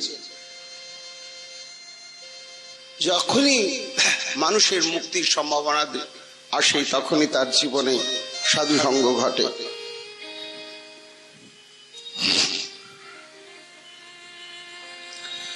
এইবার সাধু সঙ্গের পরবর্তী স্তরটা কি মহাপ্রভু বললেন, সাধু সঙ্গ হইতে হয় শ্রবণ কীর্তন। সাধুরা কি করেন, সাধুদের কি লক্ষণ? শ্রীকৃষ্ণ অর্জুনকে বললেন, মচ্ছিত্তামদ্গত প্রাণা বোধান্ত পরস্পরম কথান্তস্য মাং নিত্যম তুষ্যন্তি চ রমন্তি চ। যারা আমাগত চিত্ত আমাগত প্রাণ সাধু, তারা বোবা হয়ে থাকে না, বকর বকর করে কি কথান্তস্য মাং। আমার এত রসের কথা আছে যা শুনেও শেষ হবে না, বলেও শেষ হবে না। সব কথাই পুরানো হয়, বয়সের সঙ্গে সঙ্গে পাল্টে যায়। হ্যাঁ, দাম্পত্য জীবনের কথাগুলো 80 বছরের বার্ধক্যে আর ভাল লাগে না, কানে বিষের মতো লাগে, চিন্তা করতেই মন হয় না, পাল্টে গেছে রুচি। কিন্তু ভাগবতী কথা পুরাতন হয় না, একেবারে পুরাতন হয় না। কেন? রুচিরম নবম নবম শশ্বত মনুষ্য মহোৎসব। এই জন্য সাধু সঙ্গ থেকে কি হয় না, শ্রবণ ভাল লাগছে, তো কত কথা জানলাম। আর কি গোবিন্দের কি অদ্ভুত লীলা। এই পরিবেশনের দুটো দিক আছে। কোন বক্তা দেখবেন খাঁজে খাঁজে মাঝে মাঝে আমাদের ভজন শিক্ষার কথা মিলিয়ে বলছে, খুব সুখ হয়। আবার কিছু বক্তা আছে তার তত্ত্বজ্ঞানের দিকে না গিয়ে লীলাটাকে এমন ভাবে মূর্তিমন্ত করে দেন, তখন চিত্তটা লীলারসেই ডুবে যায়। কি ভালো লাগে লীলা কথা শুনতে। সামগ্রিক ভাবে দুটোই সমান শক্তি সম্পন্ন, উপকারী। তাই শ্রবণ কীর্তন ভাল লাগছে, যাচ্ছি, আজ যাচ্ছি, কাল যাচ্ছি। তারপর একটু নাম করতে মনে হলো, হ্যাঁ নাম করছি, ওরাও নাম করছে। পাঠের পরে একটু নাম হচ্ছে, 10 মিনিট আধ ঘন্টা আমি বসে বসে নাম একটু করি। এইভাবে শ্রবণ কীর্তন চলতে থাকলো। চলতে চলতে চলতে পাঠেই তো শুনলাম মহারাজ পরীক্ষিত প্রশ্ন করছেন, মরণশীল জীবের কর্তব্য কি? অথ পৃচ্ছামি যোগীনাম পরম গুরুম। যে মানুষের মৃত্যু সমাগত হয়েছে তার মুখ্য কর্তব্য কি? আর যে মানুষ এখন অনেকদিন বাঁচবে তার মুখ্য কর্তব্য কি? বলে দুজনের কর্তব্য একই। কি কর্তব্য? তস্মাৎ ভারত ভগবান হরি ঈশ্বর শ্রোতব্য কীর্তিতব্যশ্চ স্মর্তব্যচ্ছেতা ভয়ম। এই দেহ ধারণের মূল উদ্দেশ্য পরীক্ষিত হরি, ভগবান এবং ঈশ্বর তত্ত্ব যিনি, তিনটা বিশেষণ দিলেন। কে তিনি? একমাত্র আমার শ্রী গোবিন্দতেই এই তিনটি বিশেষণ প্রযোজ্য, আর কারো ক্ষেত্রে না। নারায়ণের ক্ষেত্রেও নয়, গোবিন্দের ক্ষেত্রে। কেন? নারায়ণও পারেন না প্রেম দিয়ে মন হরণ করতে, আমার গোবিন্দই একমাত্র পারেন। তাই তিনি হরি, তিনি ভগবান এবং তিনি ঈশ্বর। তো তারই লীলা কথা শ্রবণ কীর্তন এবং স্মরণের জন্যই মানব দেহ প্রাপ্তি। সাধু সঙ্গ করতে করতে সাধুদের মুখে এসব কথা কানে বারবার শুনতে লাগলাম। তাহলে তো একটু নাম করতে দোষটা কি? একটু শুনি না কেন? এই শুনছি শুনছি, নাম করছি করছি করছি, করতে করতে করতে করতে তারপরে জানলাম, ও শুধু শুনলে হয় না, শুধু নাম করলে হয় না, গুরু পদাশ্রিত হয়ে যদি করা যায় তবেই ফল প্রদান করে। ক্রমে এগুলো আসছে। গুরু কাকে বলে? কেন গুরু করব? গুরু কি তত্ত্ব? ভগবান আর আমি, তার ভজনের পদ নাম। আবার আবার গুরুর দরকারটা কি? আমি তো করব নাম, আর ভগবান আমার কাছে দেখা দেবেন, ধরা দেবেন। আবার মাঝখানে আমার গুরুটাকে। তারপরে যদি ভগবানকে বলি সর্বশক্তিমান, তিনি যদি একেবারে সর্বশক্তিমান পরতত্ত্ব হন, আবার গুরুদেবের দরকারটা কি? কার ধারেন নাকি উনি? আবার গুরু একটা দরকার। মহাজন বলছেন, হ্যাঁ, বৈদিক যুগ থেকে আরম্ভ করে সর্বধর্মের এই একটি অপরিহার্য তত্ত্ব অঙ্গ, সেটি গুরু। ভগবানের চাইতেও তার শক্তিটা অনেক বড়। কেন বড়? যে একটা বিজ্ঞান ভিত্তিক দৃষ্টান্ত দিই না, ছোটবেলায় পড়াশোনা করতাম তখন ওই সূর্যের 7 রং দেখানোর জন্য মাস্টারমশাই একটা আধভাঙ্গা ডিমের মতো কাঁচ দেখাতেন। তার মধ্য দিয়ে রোদ পড়লে ওই 7টা রং দেখা যায়। আবার সেই কাঁচটার বৈশিষ্ট্য কি না, রোদের মধ্যে ধরে থাকলে তলায় যদি কাগজ রেখেছি ছোটবেলায়, ফুলশোলা বা এমনি পাটশোলা রেখেছি, আস্তে কালো হতে হতে ধোঁয়া বেরোতে বেরোতে ধুপ করে আগুন জ্বলে গেল। তত্ত্বটা কি? বলে ওই সূর্যের তাপ। সূর্য যতই খরা হোক, চিন্তা করুন, কোনোদিনই দেখবেন না যে সূর্যের তাপে খড়ের গাদাতে আগুন লেগেছে। কি পেট্রোলের টিন খুলে রাখুন, আগুন ধরে গেছে? কোনোদিনই ধরবে না। কিন্তু ওই সূর্যের তেজ, ওই সূর্যের কিরণ ওই কাঁচটার মধ্যে যখন কেন্দ্রীভূত হয়ে বেরোচ্ছে, তখন কত বড় শক্তি, তপ করে আগুন জ্বলে পুড়িয়ে দিয়ে ছাই করে দিল। গৌর হরি বল। সূর্য পারল না, সূর্যই কিন্তু সমস্ত শক্তির উৎস, কিন্তু সে পারল না, পারে না আগুন জ্বালাতে। ওই কাঁচটা পারে, যে কাঁচটাই হচ্ছে গুরু তত্ত্ব। ভগবানের যে দাহিকা শক্তি, কি দহন করবেন আমার শুভাশুভ যত কর্ম, সমস্তকে ধ্বংস করে দিয়ে শুদ্ধ প্রেম ভক্তি উৎপন্ন করবেন, এটা উনি পারেন না। তাই আর একটা তত্ত্ব, তার মধ্যে তার সর্বশক্তিমত্তা এমন কেন্দ্রীভূত হয়ে মহাশক্তি সৃষ্টি করে, তখন সব ধ্বংস করে দেয়। দীপক জ্ঞান যত দয়াত পূজ্যাৎ পাপং স্বয়ং তত সাধিক স্মৃতি প্রত্যা সর্বতন্ত্র সুসম্মতা। এইটা সাধু সঙ্গ করতে করতে জানা গেল। তাই মহাপ্রভু বলেন রূপ, প্রথমে তাহলে সাধু সঙ্গ, সাধু সঙ্গ থেকে এলো শ্রবণ কীর্তন। এইবার শ্রবণ কীর্তন হতে হতে গুরু পদাশ্রয় হলো। গুরু লক্ষণ জানলাম, শিষ্যের লক্ষণ জানলাম, কি কি যোগ্যতা অর্জন করলে শিষ্য হওয়া যাবে, কোন কোন যোগ্যতা থাকলে গুরু হওয়া যাবে। আচ্ছা, সবই তো জানলাম, কিন্তু এমন গুরু পাবো কোথায়? বলি ওটাও তুমি খুঁজতে যেও না, আবার সাধু সঙ্গ করতেই থাকো। ওই সাধু সঙ্গ করতে করতে করতে করতেই একদিন তারাই তোমাকে বলে দেবে প্রকৃত শাস্ত্রের লক্ষণযুক্ত গুরুদেব কয়জন আছেন, কোথায় আছেন। কেমন গুরুর কাছে আশ্রয় নিলে তবেই আমরা রাধা দাস্য পেতে পারবো। ওই সাধু সঙ্গ করতে করতেই জানা যাবে। সাধুদের কৃপাতেই তখন তারা বলবে যান ওই প্রভুপাদের কাছে, কি ওই মহারাজের কাছে দীক্ষাটা নিয়ে নাও বাবা। তাহলে গুরু তত্ত্ব জানলাম সাধু সঙ্গ করে, আবার কোথায় গুরুদেব আছেন সেটা সন্ধানও জেনে গেলাম। ধৈর্য ধরে সাধু সঙ্গ করতে হবে, পাগলের মতো হলে হবে না। তারপরেই হলো কি ভজন ক্রিয়া আরম্ভ হলো। সাধু সঙ্গ হইতে হয়, শ্রবণ ও কীর্তন মানে ভজন ক্রিয়া। গুরুদেব দীক্ষা প্রদান করলেন, করেই বলেন এই দেখো বীজটা তো বুনলাম, বাকি কাজ তোমার।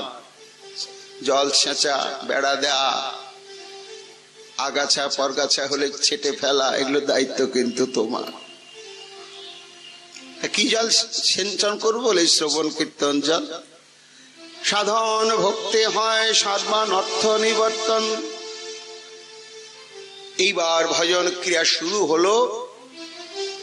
শাস্ত্র বলছে এইভাবে যখন সাধু সঙ্গের দ্বারা আমাদের ভজন ক্রিয়া হয়, শুরু হয়, শ্রবণ কীর্তন শুরু হলো, এই প্রাথমিক অবস্থা থাকে অনিষ্ঠিতা। কর্তব্য জ্ঞান থাকে, কিন্তু অভ্রান্ত সত্য জ্ঞানটা থাকে না। সংসারের দায়িত্বটাকে কম করা যাবে না। আজকে একটু জব কম হয়, কালকে বেশি করে করে নেব, কিন্তু সংসারের কাজ আজ একটু কম থাকুক, কালকে করে নেব, ভজনটা বেশি করব, এটা মানতে চায় না মন। অনিষ্ঠিতা ভজন ক্রিয়া বলে। মহাপ্রভু বলছেন রূপ, তাহলে সাধু সঙ্গ থেকে ভজন ক্রিয়া আরম্ভ হলো, শ্রবণ কীর্তনাদি হচ্ছে, কিন্তু প্রাথমিক অবস্থায় এই ভজনটা অনিষ্ঠিতা থাকে, নিষ্ঠা প্রাপ্ত হয় না। আর যখন অনিষ্ঠিতা ভজন দীক্ষা নেওয়ার পরে কতগুলো স্তর আসে আমাদের জীবনে, তার সূক্ষ্ম বিচার করেছেন বিশ্বনাথ চক্রবর্তীপাদ। সেই বিচার কি? প্রাথমিক অবস্থার ওই অনিষ্ঠিতা ভজন ক্রিয়ার প্রাথমিক একটা স্তরের নাম হচ্ছে উৎসাহময়ী। অনেকদিন থেকে সাধু সঙ্গ করতে করতে করতে করতে দীক্ষা নিয়ে ফেললাম, বেশ গলায় মালা পরেছি, তিলক পরেছি, তদনুযায়ী বৈষ্ণবের পোশাক পরেছি, খুব আনন্দ লাগছে। এই এসো এসো এসো এসো, কবে দীক্ষা নিয়েছো? এতদিন তুমি আমাদের জাতি উঠেছো, বসো বসো, সবাই সমাদর করছে, কি ভালো লাগছে। এই প্রাথমিক অবস্থায় খুব জপ ধ্যান একবার বেশি বেশি করে করতে মন হয়। এটাকে বলে উৎসাহময়ী।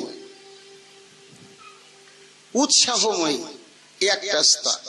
সবার প্রশংসা পাওয়ার জন্য ভালো করে তিলক করছি, চকচকে করে, বেশি করে লিখছি, সবাই যেন দেখে, শাস্তে মন হয় বৈষ্ণবের শ্বাস ধরে। উৎসাহ, চরম উৎসাহ। কিন্তু এটা কিছুদিন, তারপরে মেড়মেড়ে হয়ে যায়। 6 মাস 9 মাস, কারো বছর। তারপরে আস্তে আস্তে চেনা জানা হয়ে গিয়েছে, গুরুদেবও পুরানো হয়ে গিয়েছে, 1 বছর 2 বছর দীক্ষা নেওয়া হয়ে গিয়েছে, গুরুদেব তখন পুরানো। তখন একটা স্তর আসে, সেই স্তরের নাম হচ্ছে ঘন তরলা, স্পিড এবং পজ। সেটা কেমন বলে, এই 5-7 দিন খুব মন দিয়ে ভজন হলো, তারপরে হরিবোল, মনও বসছে না, আর ঠিক ওই সময় ঘুমটাও ভাঙতে চাইছে না। একটু থাক, এক জন্মে কি হয় গো, আস্তে আস্তে হবে, আজকে একটু থাক। 2 দিন জপই হলো না। এইভাবে কিছুদিন যাবেই না, এটা তো ঠিক হচ্ছে না। আবার তখন আরম্ভ হয়ে যাচ্ছে, আরম্ভ হয় আবার ঢিলা পড়ে, আরম্ভ হয় ঢিলা পড়ে। প্রত্যেকেরই হবে, এটা অনিশ্চিত ভজন ক্রিয়ার অবস্থা। এটাকে বলা হচ্ছে ঘন তরলা অবস্থা। ভজনে একটু স্পিড আসে, আবার নেমে যায়। কিন্তু সন্ধানী, ওই যে গতকাল বলেছি, চিত্ত হচ্ছে সন্ধানী, আমার ভজন হচ্ছে কিনা সে সবসময় ইন্সপেকশন ব্যস্ত থাকবে। ওই কাজটা হচ্ছে অন্তরিন্দ্রিয়ের চিত্তের কাজ। সে দেখবে যে তার এই তরল অবস্থা যেন না আসে, ঘনটাই থাকে, স্পিডটাই থাকে, স্পিডটাই থাকে। তখন সেই স্পিডটাকে বাড়াতে থাকবে, তরলটাকে কম করতে থাকবে।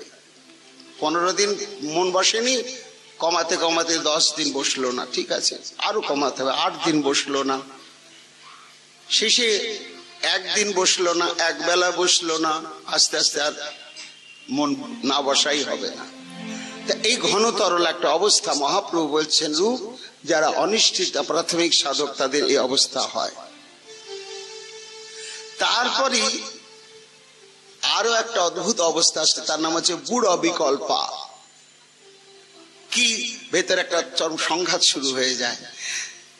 সাধু সঙ্গ করছি, দীক্ষাও নিয়ে ফেললাম, 1বার 2বার বৃন্দাবনেও গেলাম, দেখলাম নিয়ম সেবা রাধাকুণ্ডে কি বিরাট ব্যাপার, পৃথিবীর কত লোক আসছে আর করছে। তার মধ্যে দেখেছি দলে দলে সব কচি কচি সাধু বাবাজিরা সব সংসার ত্যাগ করে ভজন করছে, বয়স্ক সাধুরা ভজন করছে। আবার দেখছি সব গেরস্থ লোকগুলো স্বামী স্ত্রী, এমন তাদের শরীর দিয়ে জ্যোতি বেরোচ্ছে। বুড়ো বিকল্প, তাহলে কি করবো গো, সংসারে থেকেই করবো না সংসার ছেড়ে দেব? এই ভেতরে একটা তখন ঝড় ওঠে, এটা বুড়ো বিকল্পা। তখন মনের মধ্যে উথাল পাতাল যুক্তি খোঁজে মন। আচ্ছা, যদি সংসার ত্যাগ করি, হ্যাঁ শাস্ত্র বলছে অবশ্যই সংসারে থাকলে কিছু হবে না। বিষয় থাকিতে কৃষ্ণ প্রেম নাহি হয়, বিষয় দূর কৃষ্ণ জানিও নিশ্চয়। কাজেই এই সংসারটা তো অনিত্য, তৃণাচ্ছাদিত কুপবৎ। এই জন্য সংসারের ফাঁদে পা দেয় না সাধুরা, তারা সংসার ত্যাগ করে চলে যায়। ওই দেখো দৃষ্টান্ত ভাগবতে, যো দুস্তজন দারসুতং সুহৃদং সুহৃদ রাজ্যং সুহৃদি স্পৃশ জহ যুবৈব মলবৎ উত্তম শ্লোকলালস। মহারাজ ভরত ভরা যৌবন, সে ভরা যৌবনে মলবৎ পায়খানা করে মানুষ যেমন সেদিকে তাকায় না, নাকে কাপড় দিয়ে পালিয়ে চলে আসে, তদ্বৎ বিষয়কে ত্যাগ করে চলে গেল সংসার ছেড়ে ভজন করতে। না, ফিরে যাই নিয়ম সেবা করে রাধাকুণ্ড থেকে, সংসার করব না, এই ভেবে চিন্তে চলে এলাম বাড়িতে।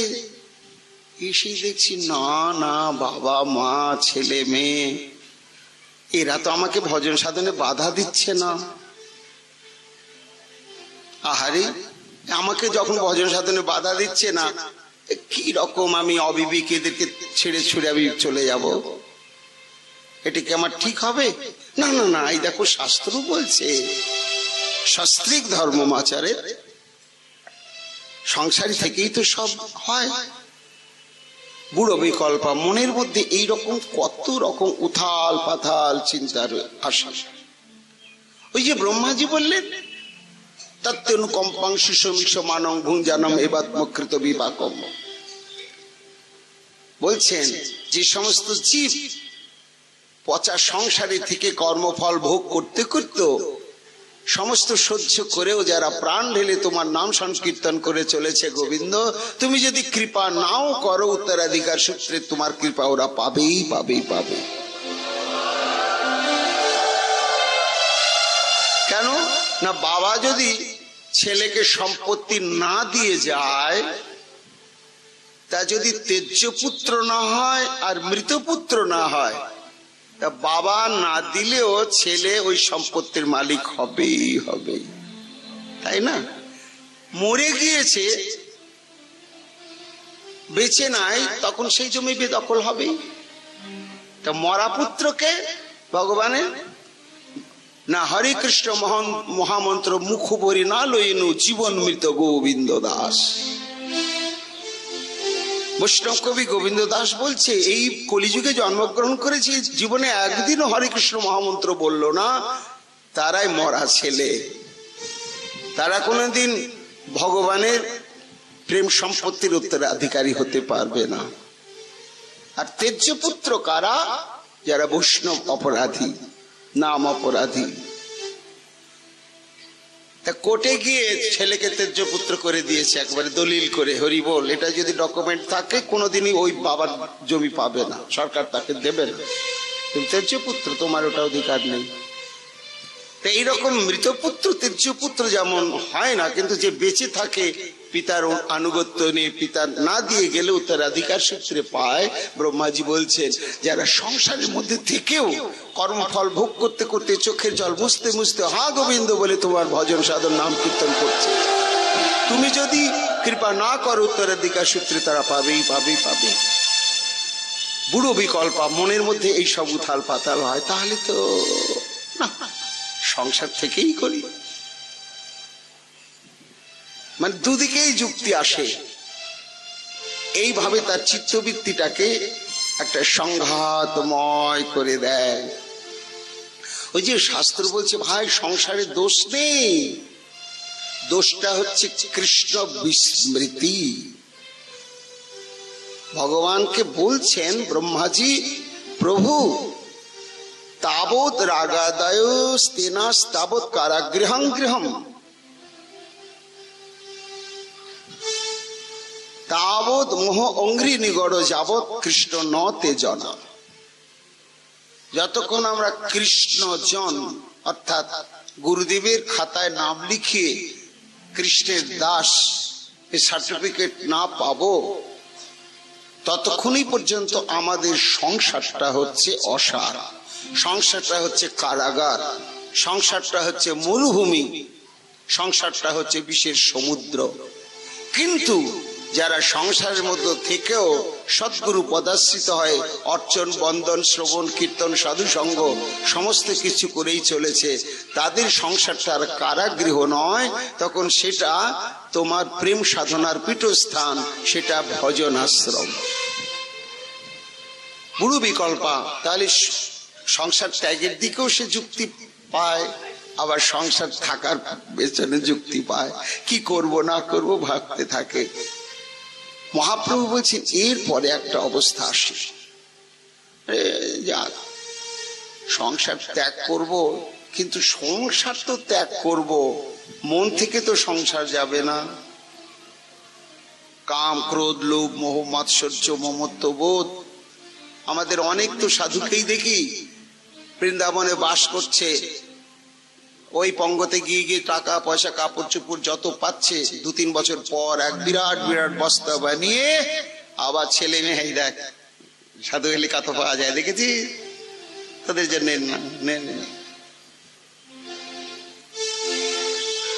চলছে এরকম।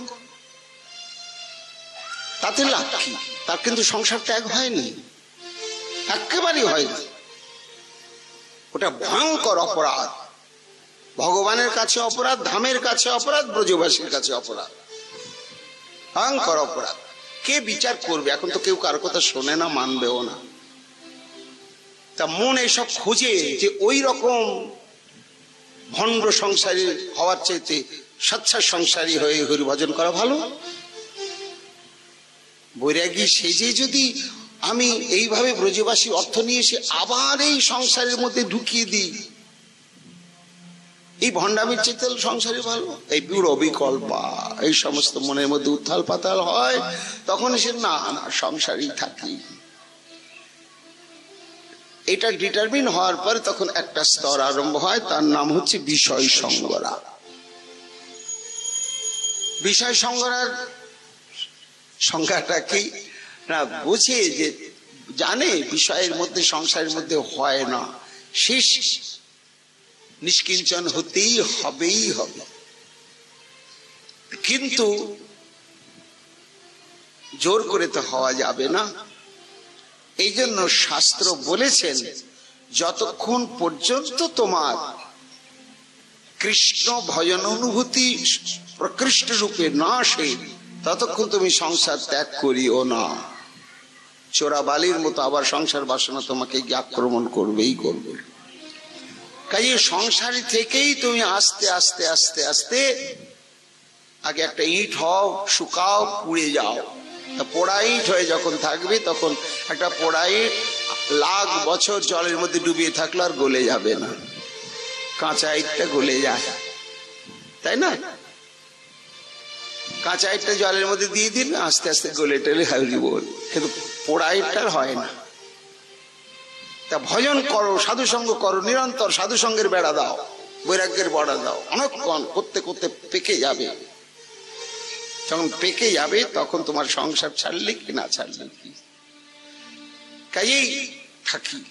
তা এই যে সংসারে থাকতে হচ্ছে, পাচ্ছি না, আর যতক্ষণ পর্যন্ত ভজন করতে করতে কর্মবন্ধন খণ্ডন না হবে, ততক্ষণ ওই কিলিয়ে কাঁঠাল পাকিয়ে সেটা ভগবত সেবায় লাগবে না।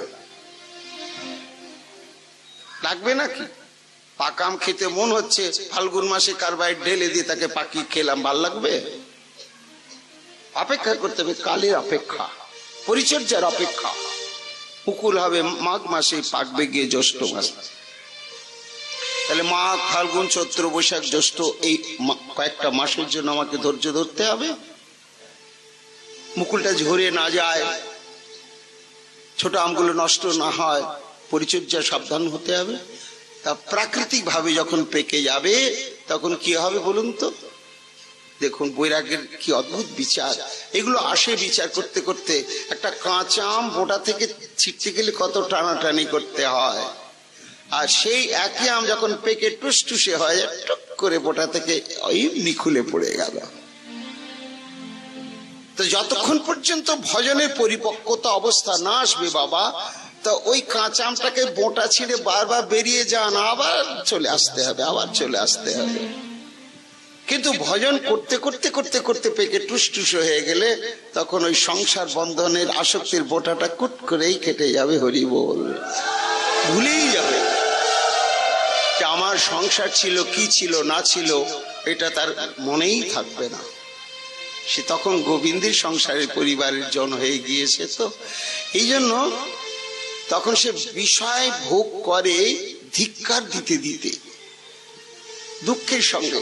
সাধু দেখলে হাউ হাউ করে কাঁদে, পচা গৃহী ছোবেন না আমাকে, আছি পড়ে থাকতেই হবে, মন থেকে এখনো বিষয়ের বন্ধন ত্যাগ করতে পারিনি। এই হাহাকারের সঙ্গে সে বিষয় ভোগ করতে করতে ভজন করে। মহাপ্রভু বলেন এই অবস্থাকে বলা হয় বিষয় সঙ্গরা। সংঘর শব্দ হচ্ছে যুদ্ধ। বিষয়ের সঙ্গে সে সংগ্রাম করতে থাকে, আর এমনি করে আত্মধিক্কার নিয়ে সে ভজন করতে থাকে। তারপরে এর পরবর্তী একটা অবস্থা আসে, তার নাম হচ্ছে নিয়ম ক্ষমা।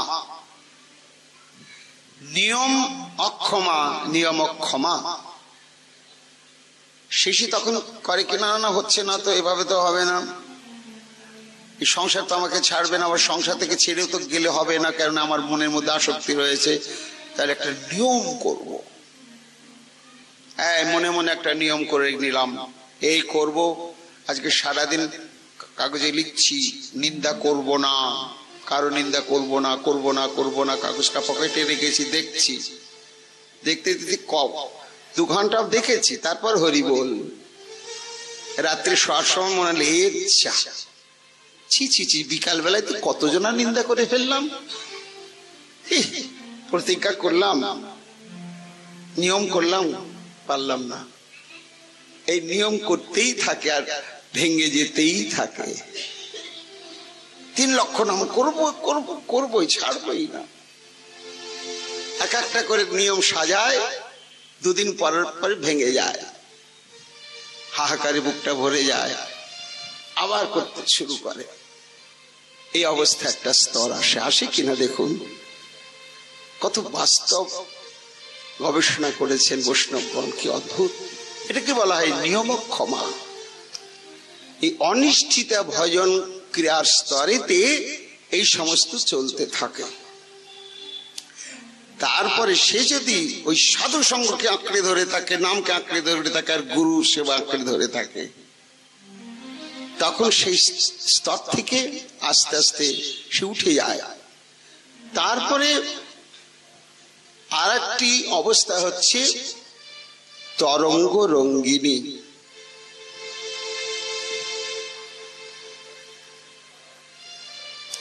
তা বিষয় সঙ্গরা এবং নিয়মক্ষমার মধ্যে পার্থক্য হচ্ছে, বিষয়টা সে করে ধিক্কারের সঙ্গে, আর নিয়মক্ষমা হচ্ছে নিয়ম করে ভজন করবে, রক্ষা করতে পারে না, তার জন্য একটা ধিক্কার আসে। এরপরে পরবর্তী স্তর হচ্ছে গিয়ে তোমার তরঙ্গ রঙ্গিনী, একটা কঠিন স্তর। এই স্তর ওই অতগুলো স্তরকে অতিক্রম করে অনেকটা এগিয়ে এসেছে। তার সাধন ভক্তি যখন বিস্তার থেকে অঙ্কুর হয় কিনা আপনারা জানেন, যে যখনই অঙ্কুর ওঠে না, সর্বপ্রথম কি মোটা মোটা 2টো পাতা বেরোয়, ছোট্ট ছোট্ট 2টো, 3টে 4টে নয়, এবং সেই 2টো পাতা খুব মোটা হয়, আরেকটু বড় হওয়ার পরে আবার 2টো পাতা বেরোয়, তারপরে গিয়ে তার ডালপালা বা আরো অনেক পাতা ইত্যাদি ইত্যাদি বেরোতে থাকে। এই প্রাকৃত জগতের যখন যে কোনো বীজের অঙ্কুর থেকে এরকম হয়, ভক্তিলতার বীজটারও তাই হয়। তা প্রথম অঙ্কুরটা বেরিয়ে 2টো পাতা বেরোয়। সেই 2টো পাতা কি না, সেই 2টো পাতাই হচ্ছে, একটা হচ্ছে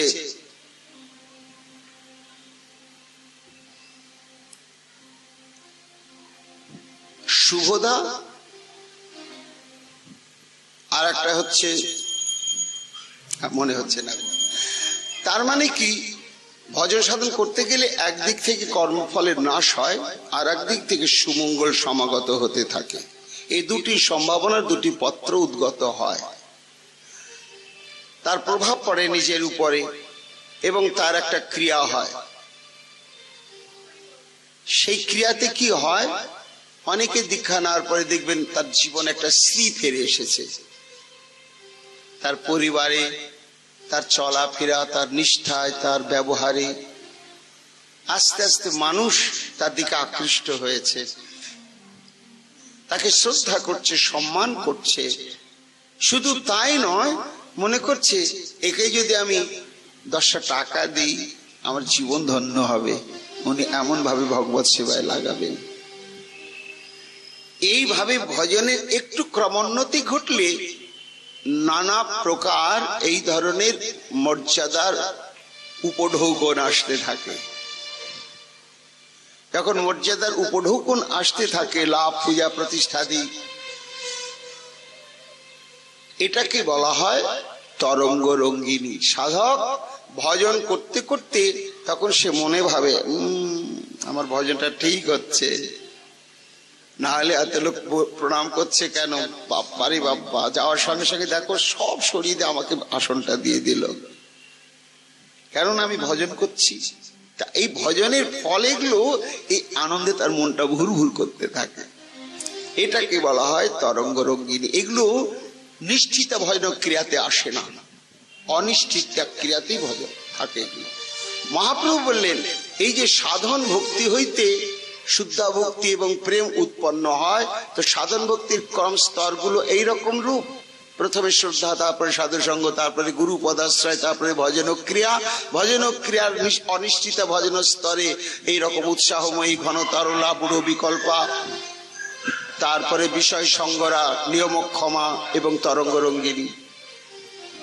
আচ্ছা, এগুলো যদি অতিক্রম করলো তাহলে একটা প্রাচীর আছে, সেটাকে বলা হয় অনর্থ। অর্থ শব্দে প্রয়োজন, অনর্থ শব্দে যা প্রয়োজন নয় সেটাই আশা, যা চাইলাম সেটা পেলাম না, যেটা সবসময় চাই না সেটাই চলে আসছে, এটার নামই হচ্ছে অনর্থ। তো যেটা চাইছি সেটা আসছে না, আর যেটাকে ত্যাগ করতে চাইছি সেটাই একেবারে চলে আসছে, এটাকে বলা হয় অনর্থ।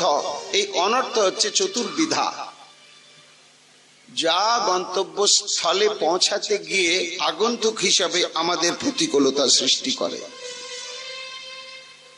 তারই নামই হচ্ছে অনর্থ। এই অনিষ্ঠিত ভজন ক্রিয়ার পরেই ওই অনর্থের একটা স্তর আছে। মহাপ্রভু বলেন রূপ, এই অনর্থ হচ্ছে 4 প্রকার অনর্থ। কি কি? সুকৃতিজাত অনর্থ, দুষ্কৃতিজাত অনর্থ, অপরাধজাত অনর্থ আর ভক্তিজাত অনর্থ, এই 4 প্রকার। সুকৃতিজাত অনর্থ কি? দীক্ষা নিয়েছি, গুরু পদাশ্রয় হয়েছি, সাধুসঙ্গ করছি, কিন্তু এর মধ্যে আবার ভোটেও দাঁড়িয়েছি, চিতেও গিয়েছি, জগতের কল্যাণ করব, এটা খারাপ কি? ভজন তো করছি। এবার এমএলএ এমপি হয়ে গিয়েছি, তখন তো আর নিঃশ্বাস ফেলার সময় নেই, আর একেবারে বস্তা বস্তা টাকা ওই দিক দিয়ে পেছনে দরজা দিয়ে একেবারে ভরে গিয়েছে বাড়ি। হরি বল। সমস্ত সম্মান, সমৃদ্ধি, সমস্ত কিছু আসছে। কেন আসছে গো? সবাই আসছে না, তোমার আসছে কেন? এইটাও তার কৃতকর্মের ফল। পূর্বজন্মে কোনো সৎ অনুষ্ঠান করেছিল, দান ধ্যান কিছু, তার পরিণামে এই সমস্ত কিছু প্রাপ্ত হচ্ছে। আর প্রাপ্ত হওয়ার ফলে গুরু পদাশ্রয় করলো বটে, কিন্তু ওই সমস্ত দায়িত্বকে শ্রেষ্ঠ মনে করতে গিয়ে ভজন সাধন সব ডকে উঠে গেল। কিংবা আর একটা অনর্থ স্বীকৃতি জাত হচ্ছে স্বর্গাদি সিদ্ধি প্রাপ্তির কামনা। মন্ত্রের তো এত বড় শক্তি, নামের এত বড় শক্তি, স্বর্গে আমি যাব, স্বর্গের ভোগ, সেখানে দাম্পত্য বিলাস, অপ্সরা, রম্ভা, তিলোত্তমা ইত্যাদি তাদের সঙ্গে সঙ্গ হবে। এই যে ভোগাদি স্পৃহা, ভক্তির স্পৃহা, এটা একটা অনর্থ। এই সমস্ত অনর্থ আছে স্বীকৃতিজাত সৎকর্ম অনুষ্ঠানের দ্বারা, এটা চাইনি এসে যাচ্ছে। আর একটা আছে দুষ্কৃতিজাত অনর্থ। বহু নিকৃষ্ট কর্ম করেছি, পাপ করেছি, তার পরিণাম আধি, ব্যাধি, দারিদ্রতা, নানা রকম বাধা বিপত্তি। এগুলো আমি চাইনি, কিন্তু ভজন সাধন যেই করতে নিলাম ওগুলো এসে আমাকে বাধা সৃষ্টি করলো। দুরারোগ্য ব্যাধিতে পড়ে গেলাম, ইচ্ছা থাকলে আর উপায় নেই। ব্যাধিটা আমি চাইনি, প্রেম ভক্তিটাই চাওয়ার জন্য আমি ভজন শুরু করেছিলাম। ব্যাধি, এমন ব্যাধি এসে গেল সারা জীবনের সাথী। কেন এলো? এসে আমার ভজনটাকে কেড়ে নিল। আমি তো ওকে চাইনি, চেয়েছিলাম ভজনকে, ও এলো কেন? ওটাই অনর্থ। এলো কেন? দুষ্কৃতিজাত। মনুসংহিতায় পরিষ্কার লেখা আছে কোন কোন পাপ কর্মের জন্য কোন কোন ব্যারাম হয়। মনুসংহিতাতে যক্ষা, কলেরা, এই শ্বাসকষ্ট ইত্যাদি বহু বহু ব্যাধি কি কি পাপ থেকে হয় এগুলো পরিষ্কার লেখা আছে। সত্য মিথ্যা জানি না, গ্রন্থ যদি মহাজনকৃত হয় তাহলে মানতে হবে আমাদের। তাহলে এগুলো আমি করেছি, হ্যাঁ আবার করেছি বলে আসে না, ওটা আবার কখন আসবে ওটার সীমা আছে। কারো 40 বছর বয়স না হলে আসবে না, তার আগে দীক্ষা নিয়েছি 40 বছর পাওনার এসে হাজির হলো। কারো 5 বছরই আসার পাওনা আছে তাই এসে গেল, কেন এলো না? ওই সমস্ত দুষ্কৃতি কর্ম করেছি বলে তাই এলো, এসে আমার ভজনটাকে নষ্ট করে দিল। এই গেল 2 নম্বর। 3 নম্বর হচ্ছে আর একটা অনর্থ, হচ্ছে অপরাধ জাত অনর্থ। অপরাধ পাপ নয়, বেদ বিগৃহীত কর্মকে বলা হয় পাপ। আর যে কর্মের দ্বারা শ্রী ভগবান, শ্রী নাম এবং সাধু মহন্তগণ অসন্তুষ্ট হন সেটাকে বলা হয় অপরাধ। এই অপরাধ 3 প্রকার: নাম অপরাধ, সেবা অপরাধ এবং বৈষ্ণব অপরাধ। নাম অপরাধ 10 প্রকার: সাধুর নিন্দা, গুরুদেবের অবজ্ঞা, শ্রুতি শাস্ত্রের নিন্দা, নামের অর্থবাদ কল্পনা, নামের স্তুতিবাদ কল্পনা। সেটা কেমন? বলে দূর, এক কৃষ্ণ নাম যত পাপ করে, পাপীর সাধ্য কি তত পাপ করে। মূর্খ মানুষকে বোঝানোর জন্য এইসব বলেছে রে ভাই, বেকার হয় না। এত পাপ বলে একবার কৃষ্ণ বললে হয়ে গেল?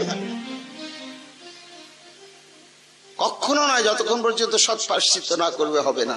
তাই নামকে আমি গৌণ করে ফেললাম। এটা বাড়ি বাড়ি বলেছে লোক, এটাকে স্তুতিবাদের মধ্যে বলা হলো। বলে লোক বাড়ি বাড়ি বলেছে মানুষকে ভয় দেখিয়ে নামে আনবার জন্য। আবার অর্থবাদ বলে যা যা শুধু নাম করলেই হবে, প্রণাম করো, তুমি যদি সদাচার না মানো, তুমি যদি এই না মানো, এই নামও নাম করা বেকার।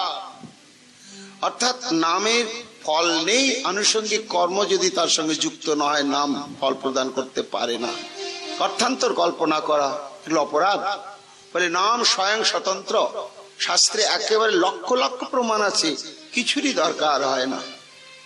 সদাচার নয়, কোনো কিছুই না। নাম এমন স্বয়ং সর্বশক্তিমান একটি ভজন যা স্বতন্ত্র, কোনো সাহচর্য অপেক্ষা রাখে না। তারপরে নাম বলে অপরাধ।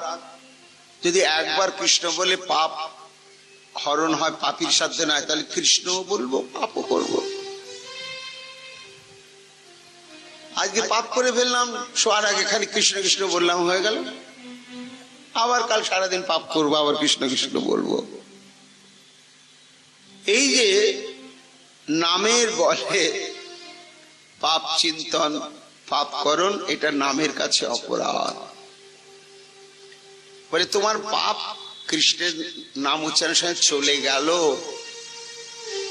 কিন্তু ফের তুমি যদি আবার পাপ করে কৃষ্ণ নাম দিয়ে সেটা খণ্ডন করতে যাও, নাম কিন্তু আর খণ্ডন করে দেবে না, একেবারেই দেবে না, বড় উল্টো ফল দেবে তোমার। কেন না, তুমি তো নামকেই মর্যাদা দিলে না, একেবারেই দিলে না। অশ্রদ্ধ ব্যক্তিকে নাম উপদেশ, নামের মহিমাদি শ্রবণ করার পরেও আমরা নাম সাধনকে গৌণ করে রেখে দিই, এটা ভয়ঙ্কর অপরাধ। আজ একটু নাম করলাম করলাম, না করলাম না করলাম, কাল একটু বেশি করলাম, 5 দিন করলামই না। কিন্তু খাওয়া দাওয়ার দিক দিয়ে হরি বল, এক বেলা খাবার কম হলে কি ব্যাপার, তো বাজার ঠিকই করেছি, এরকম করলে কেন? তা এই যে নামের মহিমা জানা সত্ত্বেও নামকে গৌণ করে তার প্রতি অবহেলা করে, এগুলো সমস্ত অপরাধ। তারপরে 32 প্রকার সেবা অপরাধ আছে, সেগুলো এই সাধু সঙ্গ করে করে আমাদের জানতে হয়। শাস্ত্র বলছে জানে আরোহণ পূর্বক ভগবত গৃহে গমন, পাদুকা সহ গমন, উৎসবাদি না করা। কেমন কিছু আমাদের বৈষ্ণব পর্ব হয় সম্মিলিত, না হয় ব্যক্তিগত প্রচেষ্টায় ক্ষুদ্র সংস্করণ বা বৃহত্তর সংস্করণ, যার যেমন সামর্থ্য অবশ্যই কর্তব্য। আমি পারলাম না, কোথায় হচ্ছে সেখানে যোগদান কর্তব্য। আমি যদি নাও পারি, কোথাও হচ্ছে সেখানে যোগদান করলে সেই ফলটা পাওয়া যাবে। এই সমস্ত সেবা অপরাধের মধ্যে পড়ে। উচ্ছিষ্ট অবস্থায় ভগবত বন্দন, অশৌচ অবস্থায় ভগবত বন্দনাদি, এক হস্তে প্রণাম। এক হাতে প্রণাম তো দূরের কথা, আজকাল তো চোখ টিপে আর কোন ঠাকুর কাছে কি আর নিয়ম নাই, দেখেছি এমনি করে দিল। কি ভয়ঙ্কর অপরাধ! কত আমরা নিজেকে মানে একেবারে দূরে নিয়ে চলে যাচ্ছি, কত ক্ষুদ্র সংস্করণ পেতে চাইছি। আর চোখ টিপে কি হয় ভাই? ডাক্তারের কাছে কি ঘন্টার পর ঘন্টা বসে থাকতে পারো, দাঁড়িয়ে থাকতে পারো, সেখানে বিরক্ত বোধ করো না? আর ঠাকুরকে একটু দণ্ডবত হয়ে পঞ্চাঙ্গ প্রণাম করতে তোমার গাটা জ্বালা করে। কিন্তু কলির প্রভাব, তাই সমস্ত উচ্ছিষ্ট অবস্থায়, অশৌচ অবস্থায় দেবতাকে পৃষ্ঠ প্রদর্শন করতে নেই। মন্দির থেকে বেরোচ্ছেন, যে মন্দিরের দরজাটা সামনাসামনি, তাকে বেরোতে গেলে পিঠ দেখা যাবে, তো এই জন্য একটু সাইড হয়ে পার্শ্ব হয়ে বেরিয়ে আসতে হয়, যাতে আমার পিঠটা ঠাকুর না দেখতে পান। তা পিঠ আমার পশ্চাৎ দেশ ঠাকুরকে দর্শন করাতে নেই। তারপরে হচ্ছে দেবতার অজ্ঞে পাদ প্রসারণ, ততজ্ঞের কোটিবন্ধন, ততজ্ঞের শয়ন ভোজন, মিথ্যা ভাষণ, মন্দিরের সামনেই গালাগাল করছে নিজেদের মধ্যে। এত কাণ্ড কেন, কখন করবি, এই করবি, গালাগাল আরম্ভ করে দিলাম। আমরা তো এগুলো ভাবি না, হামেশাই করি। ওই জন্য একটা মহাজন কেউ যেন বলেছেন না, যে কলিযুগে বহু লোক ভজনও করিবে আর নাচিতে গাইতে তারা নরকেতে যাবে।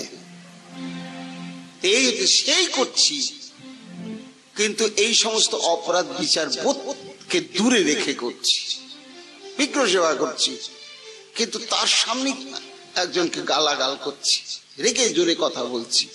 তিনি সাক্ষাৎ আছেন ওখানে, তার সামনে জোরে কথা বলতে নেই, তার বাস্তব উপস্থিতিটা অন্তরাত্মাদের অনুভব করতে হবে। তো উচ্চ ভাষণ, পরস্পর কথন, রোদন, অনুগ্রহ করা, ক্রূর ভাষণ, লোম বস্ত্র পরে কখনো ঠাকুর সেবা অর্চনাদি হবে না। এটা আমাদের জেনে রাখা দরকার। কেন না, শাস্ত্র বলছে লোম বস্ত্র অশুদ্ধ হয় না। এটা যেমন ঠিক, লোম বস্ত্র পরে শৌচে গেলে স্নান না করলেও অসুবিধা নেই, কিন্তু সুতি বস্ত্র পরে গেলে সেটা কাচতেই হবে, আর নিজেকেও অন্তত কোমর পর্যন্ত ধুতেই হবে। কিন্তু তাই বলে লোম বস্ত্র পরে ঠাকুরের সেবা পরিচর্যা, রান্না বাড়া এই সমস্ত কিন্তু হবে না, একেবারেই হবে না। লোম বস্ত্রটি শুদ্ধ হচ্ছে একমাত্র শৌচের ক্ষেত্রে, ওইখানেই শেষ। যে এটা শুদ্ধ কাপড় পরে রান্না করছি, অর্চন করছি, পরিক্রমা করছি, চলবে না, এটা সেবা অপরাধের মধ্যে পড়ে। শক্তি থাকতে গৌণ উপচারে, আমাকে একজন ভক্ত বলছে, বাবা কি করব, ঠাকুরকে একটু চোখের জলে নিবেদন করলাম, কেন কি হলো, কি করব, বাতাস আনতে পারিনি, চাকরি করে, স্কুল মাস্টার, 35,000 টাকা বেতন পায়, ঠাকুরের জন্য বাদশা কেনার সময় হয় না, পয়সা জোটে না, চোখের জল দিয়ে করছেন তিনি। সেবা অপরাধ। তোমার সামর্থ্য আছে, বৃত্ত স্বার্থ করছো তুমি, ছেলেদের জন্য হাজার হাজার টাকা, ছেলে মেয়ের মুখে হাসি ফুটানোর জন্য, হ্যাঁ তাদের প্রয়োজন নাই, একেবারে 10,000 টাকার মোবাইল হাতে দিয়েছে, হ্যাঁ ছেলে খেল খেল আনন্দে খেল, আর ঠাকুরের বেলায় গিয়ে তখন কোন রকমের সারা। ভয়ঙ্কর সেবা অপরাধ, এগুলো আমাদের বিচার করার দরকার। তারপরে অনিবেদিত বস্তু ভোজন করা, ঠাকুরকে না দিয়ে কোন জিনিস খেতে নেই। যারা কৃষ্ণ ভজন করছেন, সাধারণ কথা বাদ,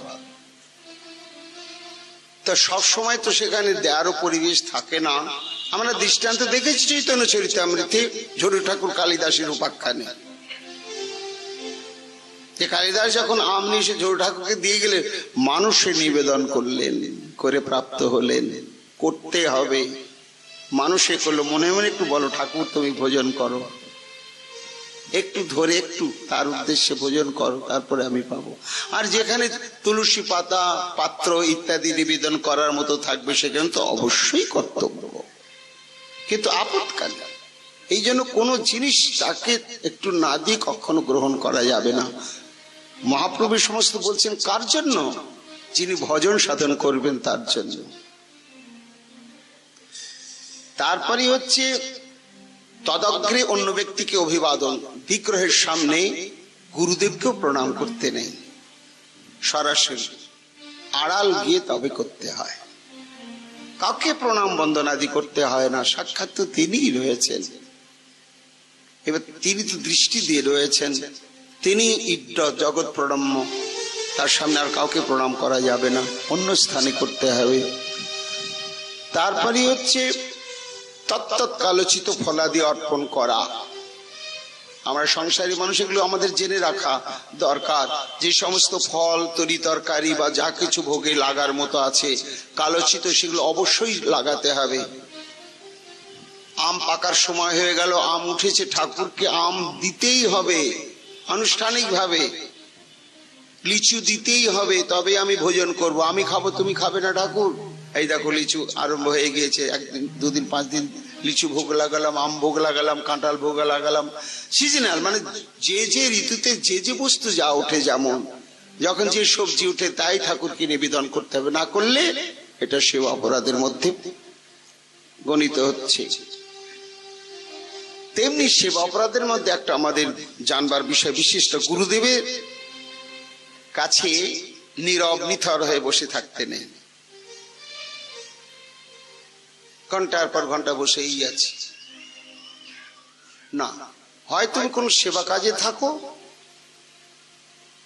না হলে তুমি প্রসঙ্গ রূপা সেবা করো, যে গুরুদেব এই সময় নাম শোনালে তিনি শুনবেন, বসে বসে একটু মিষ্টি সুরে নাম গাইছি। অথবা হয় শাস্ত্র সংক্রান্ত, না হয় ভজন সংক্রান্ত, না হয় লীলা সংক্রান্ত বিনীতভাবে প্রশ্ন করা। এইভাবে গুরু সান্নিধ্যে আমাদের থাকতে হবে। হয় সেবা নিই এবং সেবা পরিচর্যা, না হয় প্রসঙ্গ রূপ, আমরা এগুলো আলোচনা করেছি বিস্তৃতভাবে, আর না হয় প্রশ্ন নিই। অপ্রয়োজনে গিয়ে চুপচাপ ঘন্টার পর ঘন্টা বসে থাকতেন, এটা ভয়ঙ্কর অপরাধ। কেন? গুরু সবসময় একটা ভাবের স্রোতে ভেসে আসেন,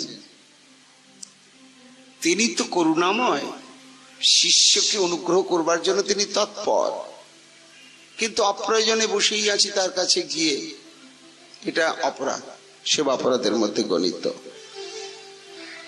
তদগ্রে নিজের প্রশংসা করা, গুরুদেবের কাছে নিজের প্রশংসা করা, কোন কাজের জন্য, ভজনের জন্য, এই জন্য আর জন্য, বাবা যা পাঠ করলাম, ও লোকে সব ধন্য ধন্য বলছে, যা কীর্তন করলাম বাবা ধন্য ধন্য করছে, সব আত্মশ্লাঘা করা গুরুদেবের সামনে সেবা অপরাধ।